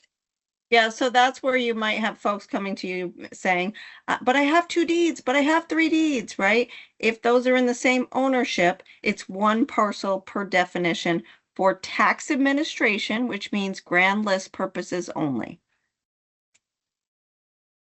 If they're owned the same, as mentioned. All right. Next definition that we have is fair market value, or you'll see us refer to this with the acronym almost all of the time as FMV. Christy? So I'm going to read it because for me, this is one of the most important things that listers can have in their back pocket and really understand, because it always goes back to fair market value. So you'll know on page 5, it's under Title 32, which is again the Vermont law books.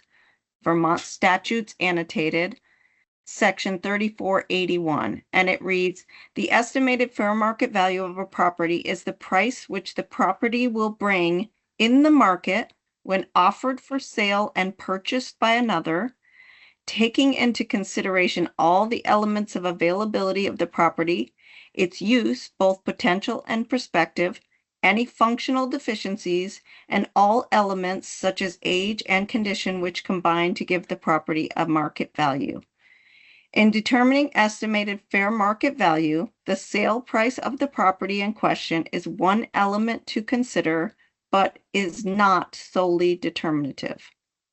So as you learn and as you go through the process, you'll start to learn how all of these pieces are accounted for on our cost sheet and in our assessment program that we're dealing with.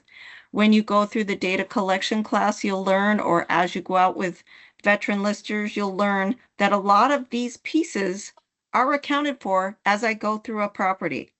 I'm looking at a lot of these things to help me determine what the fair market value of a property is. So I think it's just super important that, maybe you cut that out and you put it right next to your desk just to remind you what our end goal is, fair market value.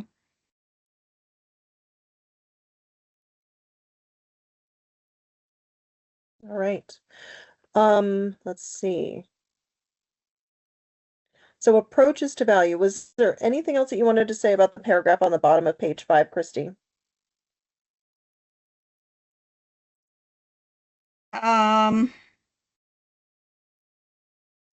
Yeah. So Yeah. Okay, go ahead.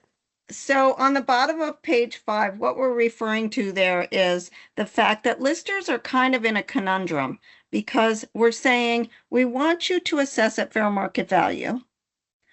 But we also say to listers, you must treat everyone fair and equitably. So what that means for listers is you may have had a reappraisal in 2020.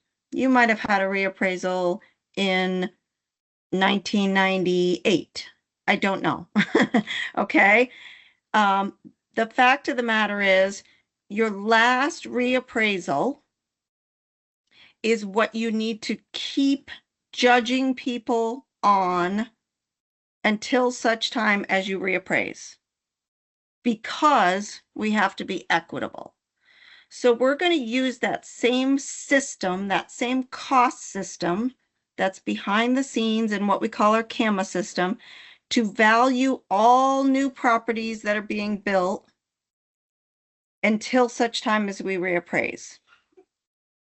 In this type of market, what that's going to mean for us is that we're typically going to be undervalued compared to fair market value.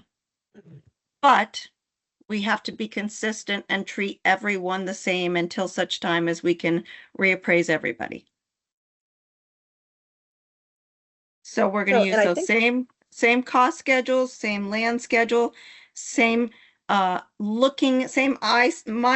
on depreciation and all of those items until such time as we can reappraise.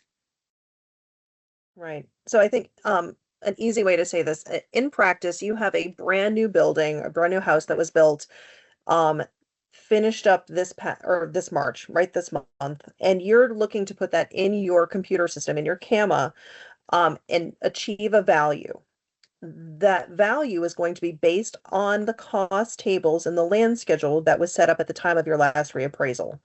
So that may have been 2 years ago. It could have been 10 years ago. And you can imagine that the further you get away from that reappraisal, the harder it is to be confident in the number that your computer is going to tell you for a value. So particularly as a new lister, and maybe just as a refresher for those who've been here for a bit, it's really important to take out a cost report or go to a property that has a similar construction so you can really wrap your head around the specifics of that property so that you're going to be as fair and equitable with this new property as you can be until the time of your next reappraisal. All right. Anything else there, Christy, before we move on to? I would like to throw in the word estimated from Lewis. So I'm assuming estimated fair market value. Do you want to speak to that versus, continuing to say fair market value? I think we will on the next page. Okay. All right, so now on page 6 in your course document that was emailed to you, we're going to talk about the 3 approaches to value. Christy? So when we talk about fair market value, there are several different ways to get there. So there are what we call 3 approaches to value. The market approach or sales comparison. So that is using directly sales of comparable properties to derive a value. This is what you'll see when you get a bank appraisal, right? This is primarily the source that they use. They'll take comparable sales and adjust them to your property or the subject property to derive a value. That's the market or sales comparison approach. And then we have the cost approach, which uses cost valuation systems be it replacement or reproduction costs new, to adjust costs of construction, right, to the market to develop a system or model where we can appraise all property based on that system. And then last, we have the income approach, which would be for properties that have a potential income stream. If you think about someone who is going to sell a hotel, for example, they would be marketing that based on how many rooms they can rent and how many days it is rentable. What is the income that that property would bring? That's what the buyer would want to know. So for those types of properties that the income is the selling point, then we might want to consider valuing them based on the income. So what an appraisal involves is saying to oneself, which of these three approaches is most applicable for me and for this property? So as listers, 9 times out of 10, we're going to be looking at the cost approach. But what we like to call it is a market-driven cost approach, because we use a cost system in our CAMA that was adjusted to the market at the time of reappraisal. Okay, so all of those cost values in the background were adjusted to what things were selling for at the time of reappraisal. It's called building a model, and then we use that model to value all the properties going forward consistently until such time as we reappraise again. And that's not to say that we don't look at market approach again. We certainly will need to if we go to appeal, right? We might look at income approach still when we talk about subsidized housing or apartment units and things like that. So we're always going to consider these, but typically for most of us, we're going to be dealing largely with the cost system. Absolutely. And I think it's fair to say, Christy, that every cost approach that we are familiar with using the CAMA program for was derived from the market at the time of reappraisal. So it is cost, but it does have some influence from that market and sales comparison at the time of reappraisal. Yep. All right. What is a reappraisal, Christy? So an appraisal, appraisal. Is an estimate of value arrived at by analyzing and interpreting relevant data. It's done as of a specific date. So for us, our date is April 1. We're always going to be valuing as of April 1 each year. An appraisal is an estimate of value, and that's why I said to Beth that we would be dealing with it on this page, because Lewis in the chat talked about it estimated. So when we talk about an appraisal, it's not an exact science, right? There is a range of value for every property. When someone does an appraisal on a property, we are giving our estimate of what that fair market value is. So do listers, do assessors, do appraisals? Yes, they do, because you're giving an estimate of value as of a specific date. Right. And I think one of the biggest questions that I receive from new listers is in regard to appraisal. Essentially, when you lodge your grand list in any given year, even though that number may be the same as the prior year, that is the new date of appraisal. So to keep that in mind, it's not talking about, say we did a reappraisal 10 years ago and that was the date of appraisal. Every new grand list constitutes a new appraisal. Yeah.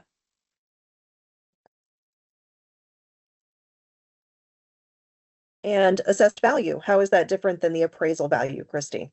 So the assessed value is the dollar amount assigned to taxable property by the listers or assessors for taxation purposes. The assessed value will or should equal pretty close to fair market value in the reappraisal year as of April 1. In other years, as our market changes and we have to keep equity, they may not equal the same number. But all things being the same, we would expect to see assessed value and fair market value on April 1 of a reappraisal year to be within that range, right? To be pretty similar. All right, before we move on to the Form 411, do we have any questions in chat, Beth? No questions, thank you. Okay. All right, let's move on to the next slide. All right. So Christy, what is the Form 411 or the 411, depending on which town you're in? We all say it a little differently. The Form 411 is what I like to refer to as a summary form of all of the values that are contained within your grand list. So if you look at the bottom of page 6 in your document, it shows you what a Form 411 looks like. So it's a summary of all the categories, all the property counts, and the assessment that relates to those. So we can get a really good overall picture mathematically of what's contained in our grand list. All right. Now, statutorily, the 411 is required to be provided to PBR at least twice a year. Those statutory timelines are by August 15th, which is meant to reflect your lodged grand list post grievance.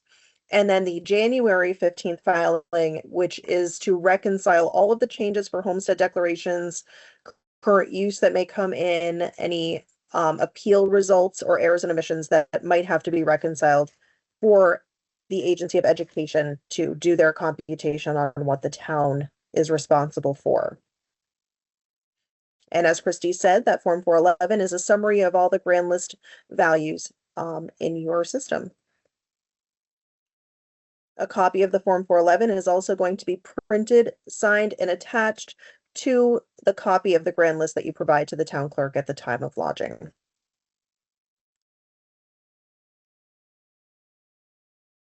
And then we always want to be sure to compare and review the Form 411. As Chris's documentation and classes emphasize very strongly, anytime that you are working in your system and change a value, you should be able to directly see that change on your Form 411. If at any time that you cannot explain why a value has changed on your 411, then you need to research why that has changed. Anything there about review and compare, Christy? No, I think you got it. Okay. And as Christy mentioned at the bottom of page 6, we do have a sample of the top half or third of the 411, just so that we can blow that up on the screen. You'll see that it is organized by property category. So it's a summary of all of the parcels that are identified in each of the individual categories. It also provides a parcel count that makes up that combined summary value. Anything to add there, Christy, or you want to continue?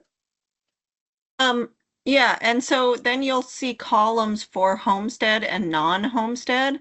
So that's our piece that we talked about with the homestead. And then below that, you're going to see business personal property that we'll talk about. So it's kind of a culmination of all of those things. And then later, what we'll add is a piece on the bottom that will add our exempt properties from that, or I should say subtract the exempt properties from that. So it's a really good accounting mechanism, so to speak, for all your math in your grand list. And I see that someone asked, how often should we review the 411? That's really up to you. I've seen people that print this 411 literally every time they go in and work, and they do a really strict accounting that way. I think you certainly should have a good feel for where you're at as you go along. How often you choose to do that, I think, is really up to you.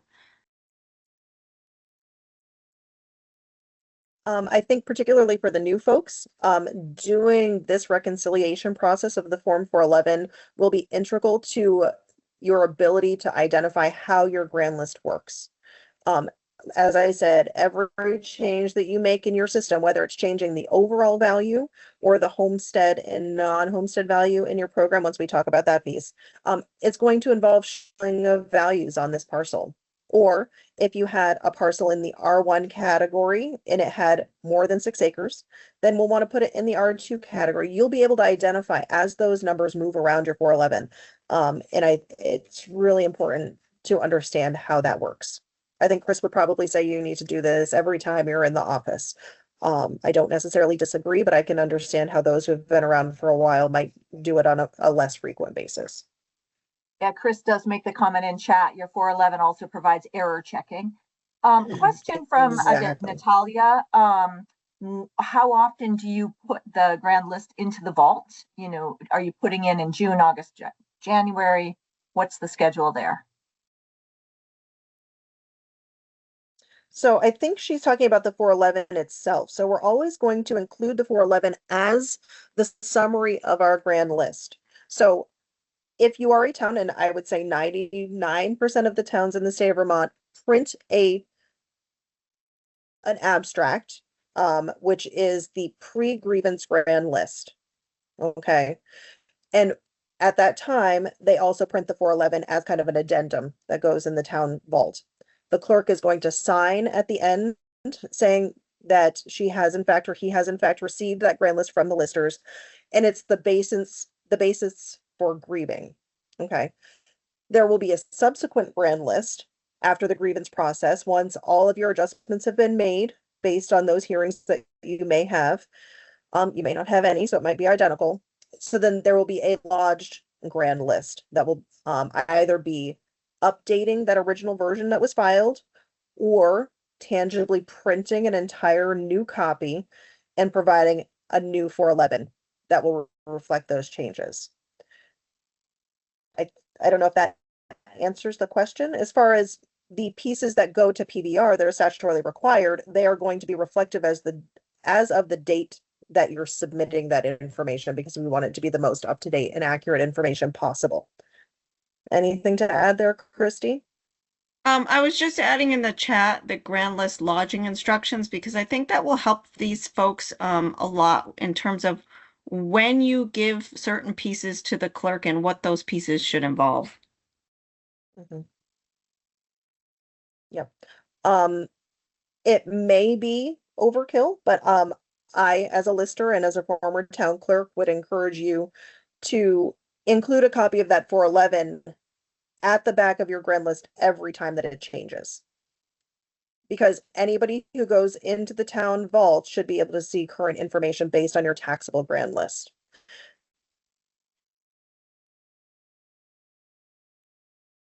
All right. Any other questions in the chat, or are we good to move forward? Just a couple comments. Chris at Nemrick does a training on the 411 and printing before changes are made, such as permits, so you know what changes are made. Let's see, good to review the 411 weekly as you download and process HS 122s and current use in VT Pi. And I think that is a question.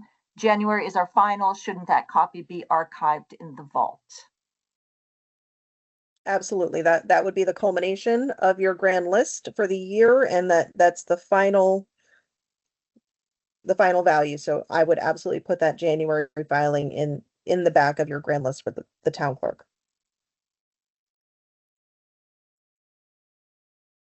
That's it. Thank you. All right. Yep. And I did notice Chris's comment. It's like a bank statement. I like to reconcile my bank statement.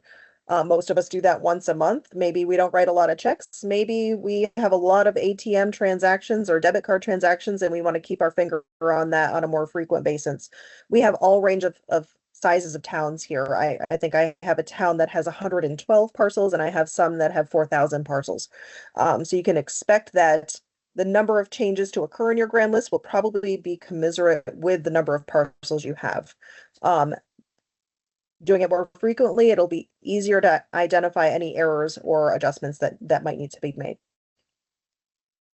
I think also to Natasha's comment, until you create that first lodged grand list in June, which we'll talk about, every time you're doing this, it's just for your internal work. So you're not lodging Mhm. anything with the clerk during that process. You're just checking yourself as you go along. So if I'm printing this 411 once a week until June, I'm doing it as I'm checking myself as I go along. Like Chris mentioned, kind of like balancing your checkbook, which no one really does anymore, but it's the point that you want to keep that accountability, right? You want to make sure that it's right as you go along.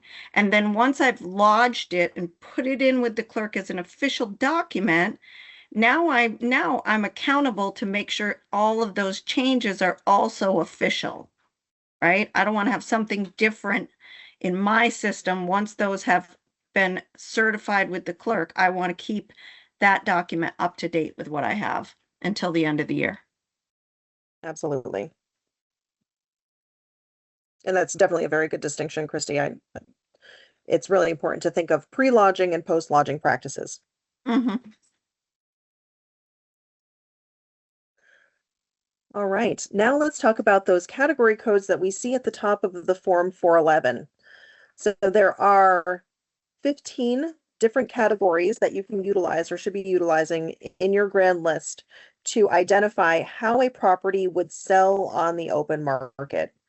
I'll go ahead and let Christy take a couple of these. Sure. So as Deanna mentioned, there are 15 of them. I think there should be about 4 personally, but there are 15.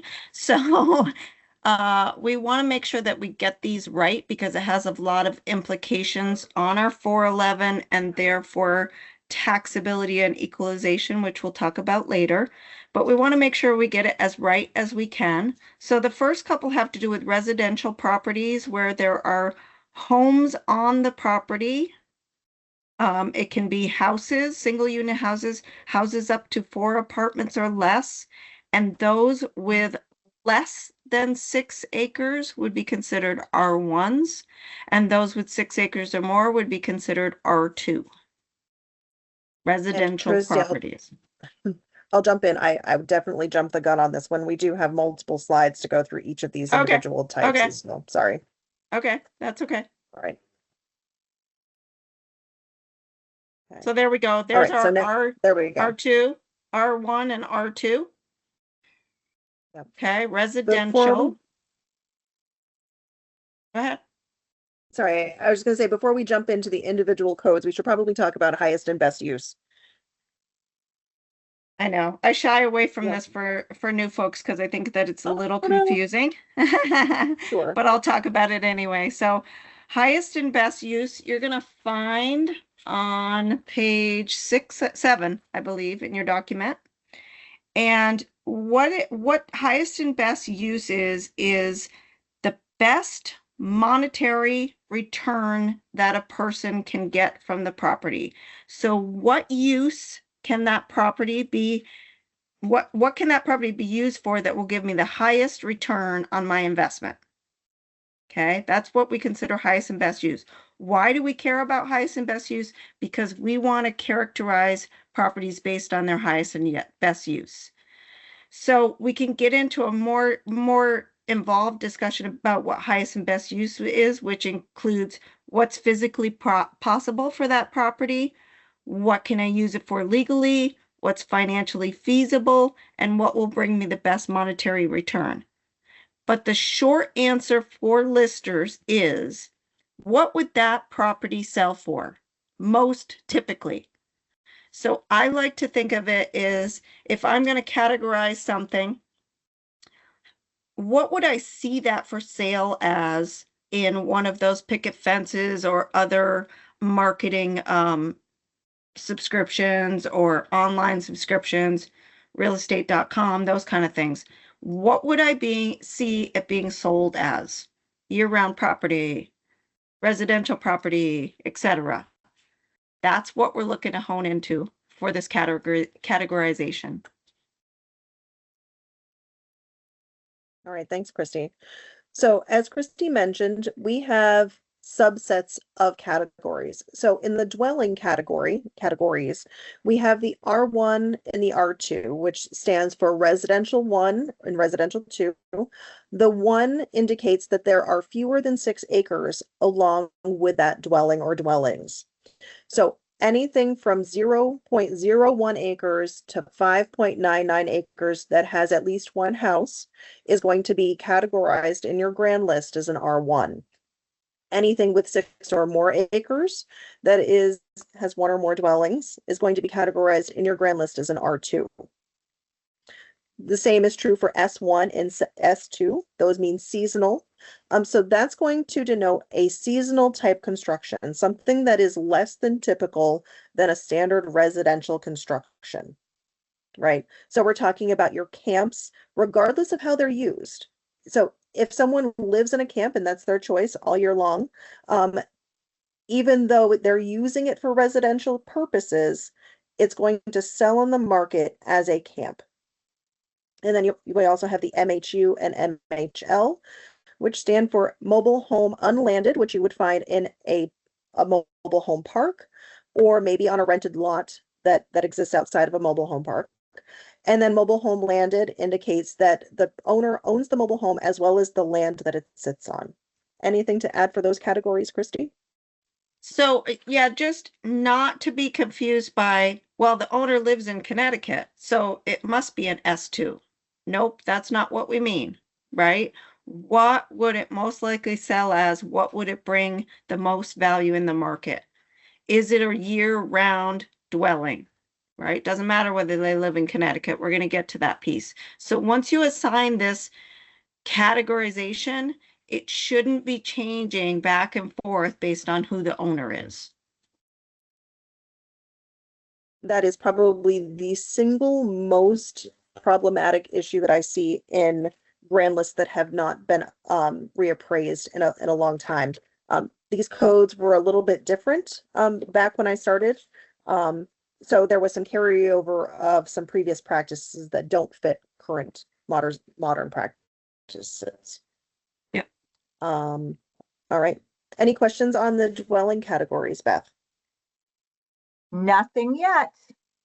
Nothing yet. All right. Well, hopefully they're still with us. All right. So then we have 2 commercial categories, specifically commercial and then commercial apartments. Christy, do you want to talk about the distinction there? So commercial property is those with the highest and best use that are providing a goods or services for sale. So we're talking about things like stores, malls, motels, hotels, restaurants, office buildings, okay? All these commercial type properties. We would not be including utility properties. Those are going to go under a different category. And we also would then not be including commercial apartments because they have their own. So commercial apartments or CA category is those apartment buildings with more than 4 apartments within it. Okay. And so kind of like the conversation that I just gave about the dwellings and miscategorization, if you have a residential property in your town that is now being rented as a short-term rental, or even a full-time rental for a family, we're not going to recategorize that as a commercial building because it's not constructed that way and it's not going to sell as a commercial property on the open market. Anything to add there, Christy? Yep, and same with ownership, like we talked about before. A commercial operation can own a house, right? Mm-hmm. And that doesn't mean that it's still not an R1 or R2. It's what's the property going to sell for? It still could be owned by a corporation. If it's going to sell as an R1, then it's an R1.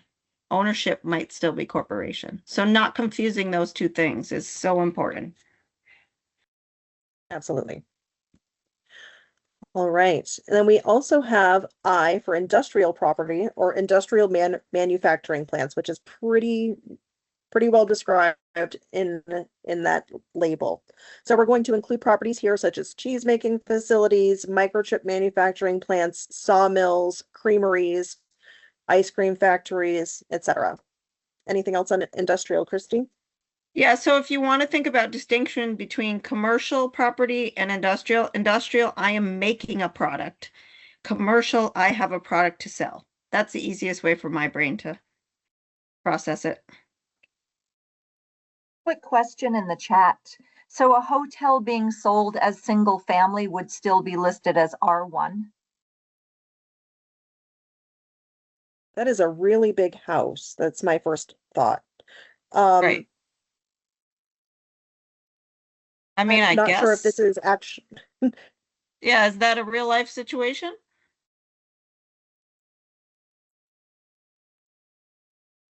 How would it sell when it turned around? Would it sell as a single family home? so I guess in that situation, we would have to consider a litany of things, but one of them is, Yeah.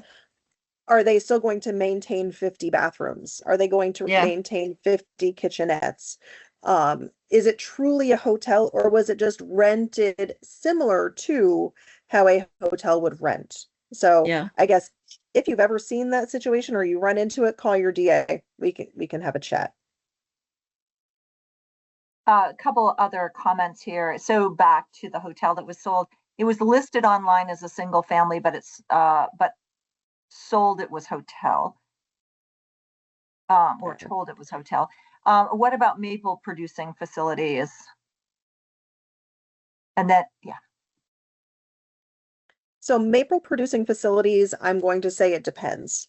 Is Mhm. it the small mom and pop or family operation? Yeah, they might sell their product, but it's on a residential property. And as a whole, that property would sell as a residential property, is right.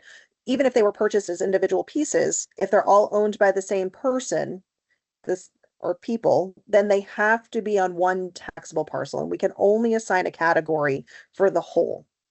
Um, so like many of the things that you will hear throughout this class and every class that we teach, it depends. So bring those unique hotel to single family questions, or those, how to gauge the size and the consideration of those maple producing facilities to your DA.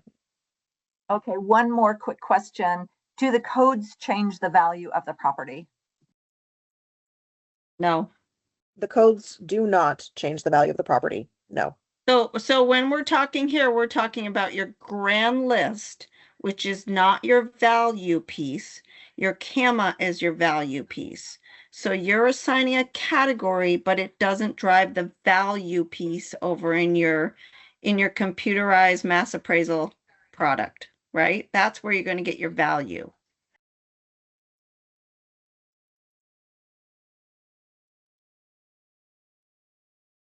One more quick.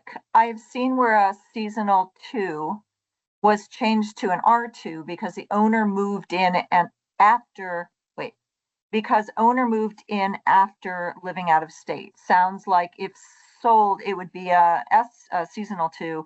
Should it have been left as a seasonal 2? So I think the key here is to remember, we're looking at the property apart from its actual use and saying, how would this property sell on the market? What's its highest and best use?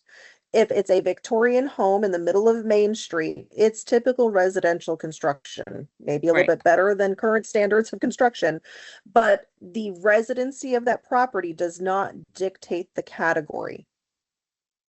Right. The And category is going to, oh, go ahead. if you look at the definition there of S1 and S2, it's typically hunting camps and camps that are seasonal occupancy, right? So I would venture to guess that most towns will have very few S1, S2, and it certainly should never change based on the ownership. And Okay. I think the old adage of, one person's shack is another person's mansion. Right?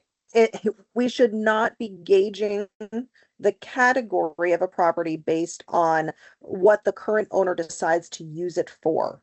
Right. We're gauging the category based on how it would sell to the open market. How would other people view that property?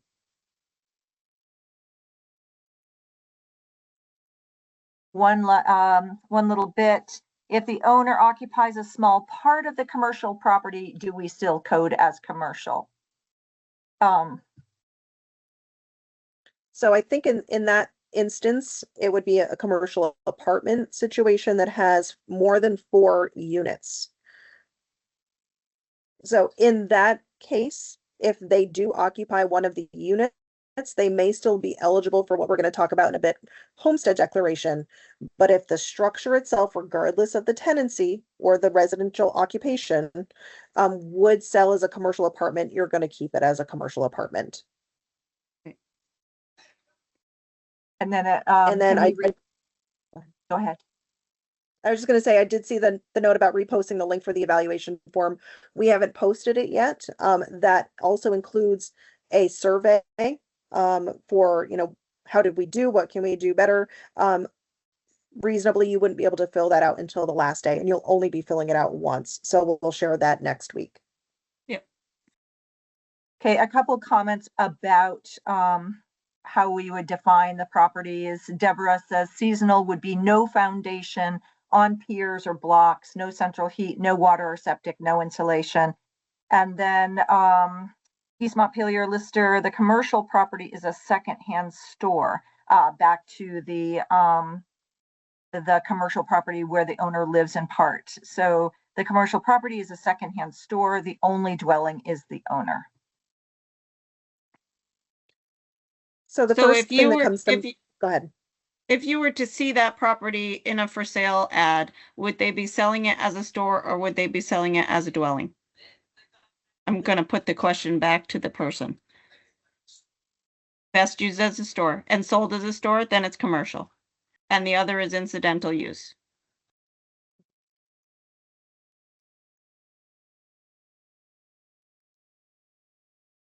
I think that's it. Okay. Again, Could still like could so still much be of a the homestead, things, yes. They're asking yeah, if it so could. much of, Yes. sorry. Go ahead. So much of what you do as an assessor or a lister is, it depends. It's an art, it's not a science. Yep. And the goal is to be consistent and equitable. Okay. So we have a few more categories to talk about. So the next two are utility properties. We separate electric utility from other utility. Christy, you want to talk about the distinction there? So electric utility has to do with all of the lines, poles, distribution, production of electrical energy. It also includes solar, wind, biomass, and hydro plants, and all of the fixtures that go with those. Okay, so that's not to say, for instance, that Green Mountain Power owned an office building in your town, then that office building would still be commercial, right? They could have a commercial property in your town, but Green Mountain Power or Vermont Transco, whatever resonates with you, also owns all of the lines for power within your town, or a majority of them.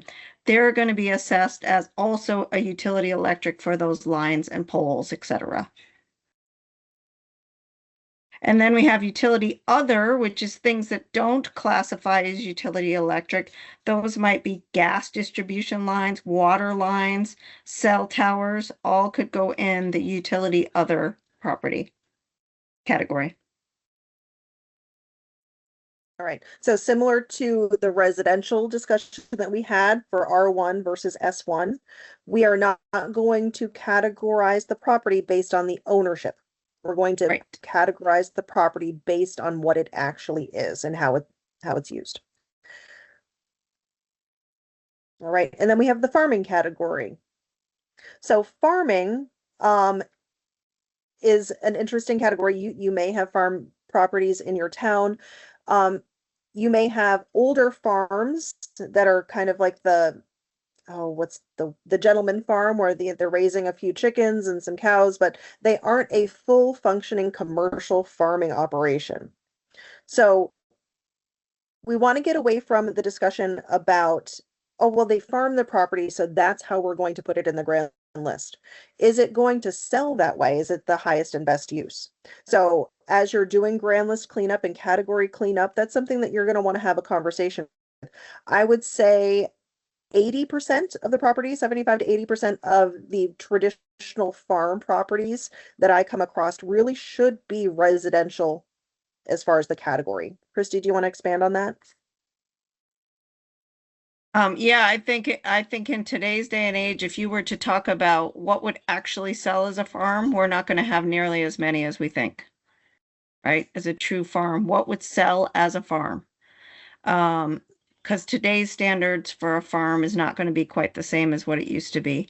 And also going along the same lines, if Farmer Joe owns a piece of land in the other side of town, not contiguous to his farm, then that piece of land would not be farm, it would be miscellaneous because the category is onto itself for that parcel.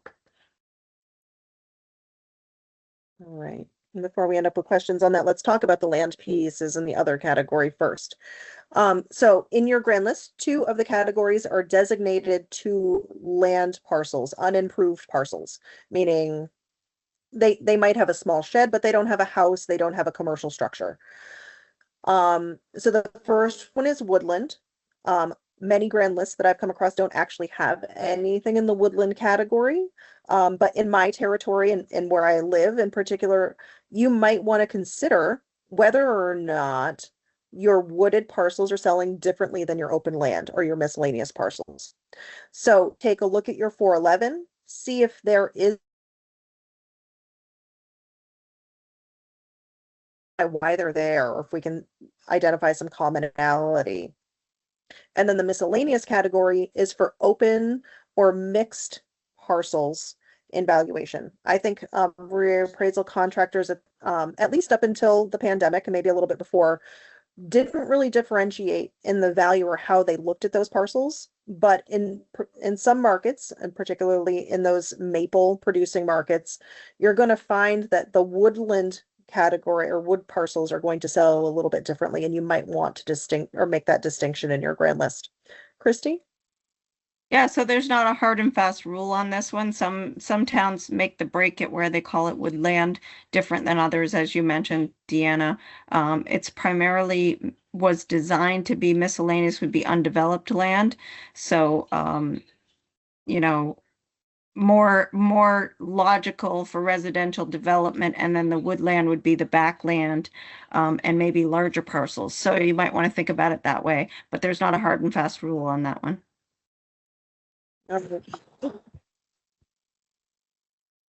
Sorry about that. And then last but not least, we have other.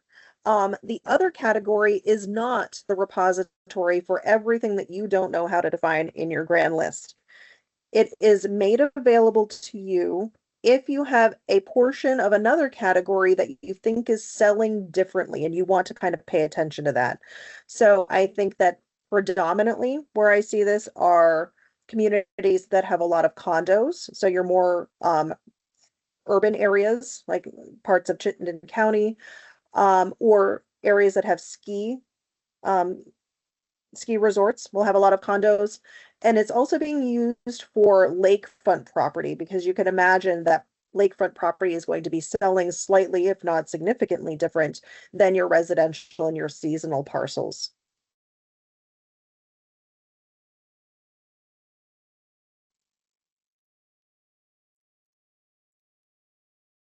I have a couple comments and questions in the chat. Are you ready for that, Deanna? Let's do it. Okay, I'm going to work backwards here.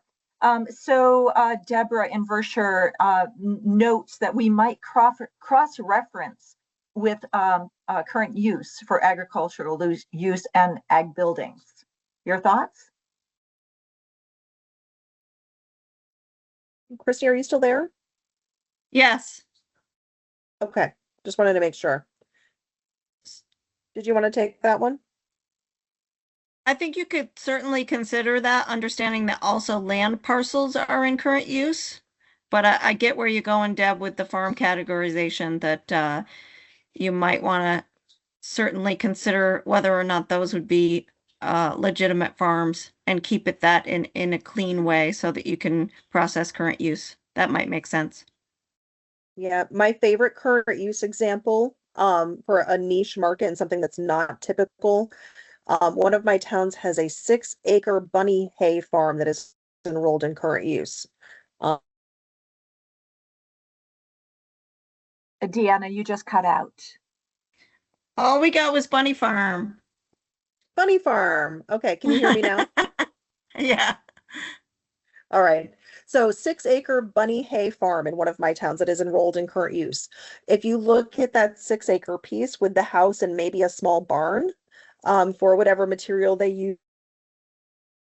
Cutting out again.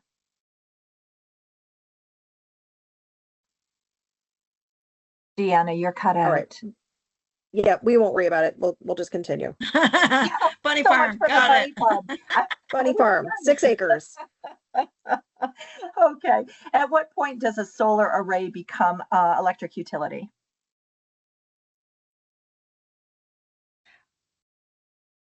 When it's a commercial solar array. So I think that maybe what the question is, if it was just for personal use on somebody's property, then that's not a solar array.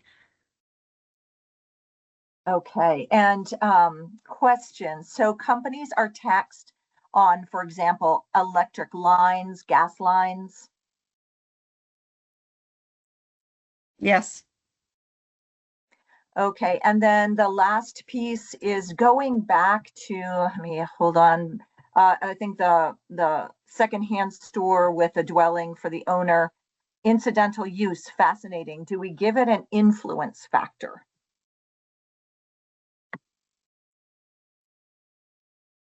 I'm not really sure what they're referring to, but that's more of a valuation question, so I'm gonna stay out of that one for now. Okay, and one last question. What if they have a Vermont farm number?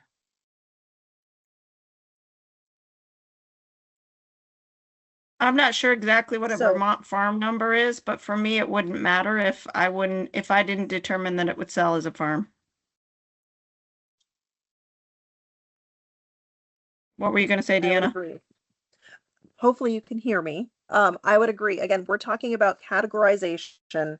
We're not talking about valuation or any of the other potential uses or consideration of the information. We are talking specifically about the grand list, highest and best use, and how it would sell on the market. Okay. And it does not in any way influence the value.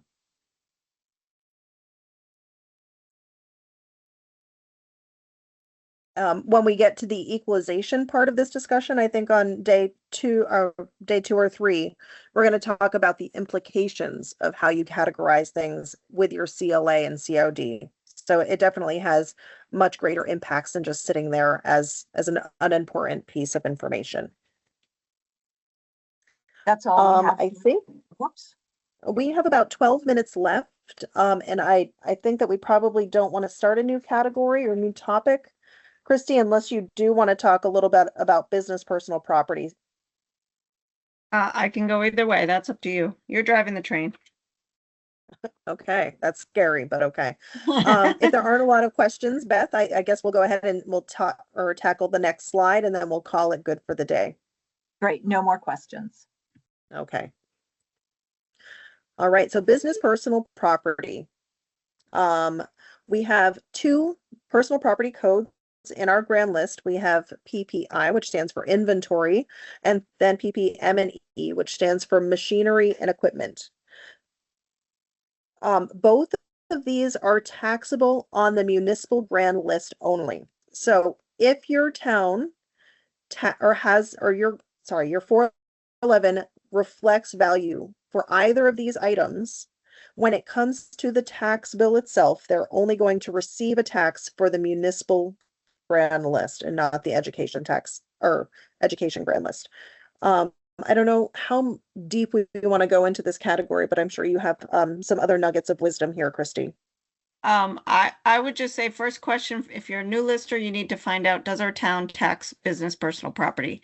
You may have voted to exempt both inventory and machinery and equipment, or one and not the other. So you need to know that information. If you've exempted it by vote, then you don't even need to worry about what I'm saying right now because you don't tax business personal property. If you do, inventory is considered stock on shelves for sale.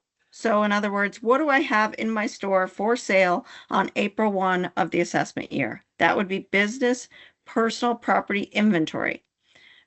Business personal property machinery and equipment is all the other things you might think of: office furniture, cash registers, coolers, furniture in hotels and motels, propane tanks, things like that. Okay. And again, as Deanna mentioned, they would only be taxable on the municipal grand list, which means that only those tax rates apply to that property. And then, yeah, go ahead. I was just going to say, then we also have personal property, cable TV. So I guess go ahead with this one, Christy, because it kind of follows along the same lines. So cable TV is considered business personal property. The lines that go run along the telephone and electric lines. There's also cable television lines and fixtures that run along there. Those are considered business personal property, but the legislature said, even though they're business personal property, we're going to tax them on the education side of the grand list. So everybody has to tax business personal property cable, but you can only get the municipal tax on it if you also tax business personal property, machinery, equipment, or inventory. So that one's a little bit dicey. If you don't understand what I just said, we'll certainly help you. It's one property, maybe two on your grand list. We can help you code it and get it correct.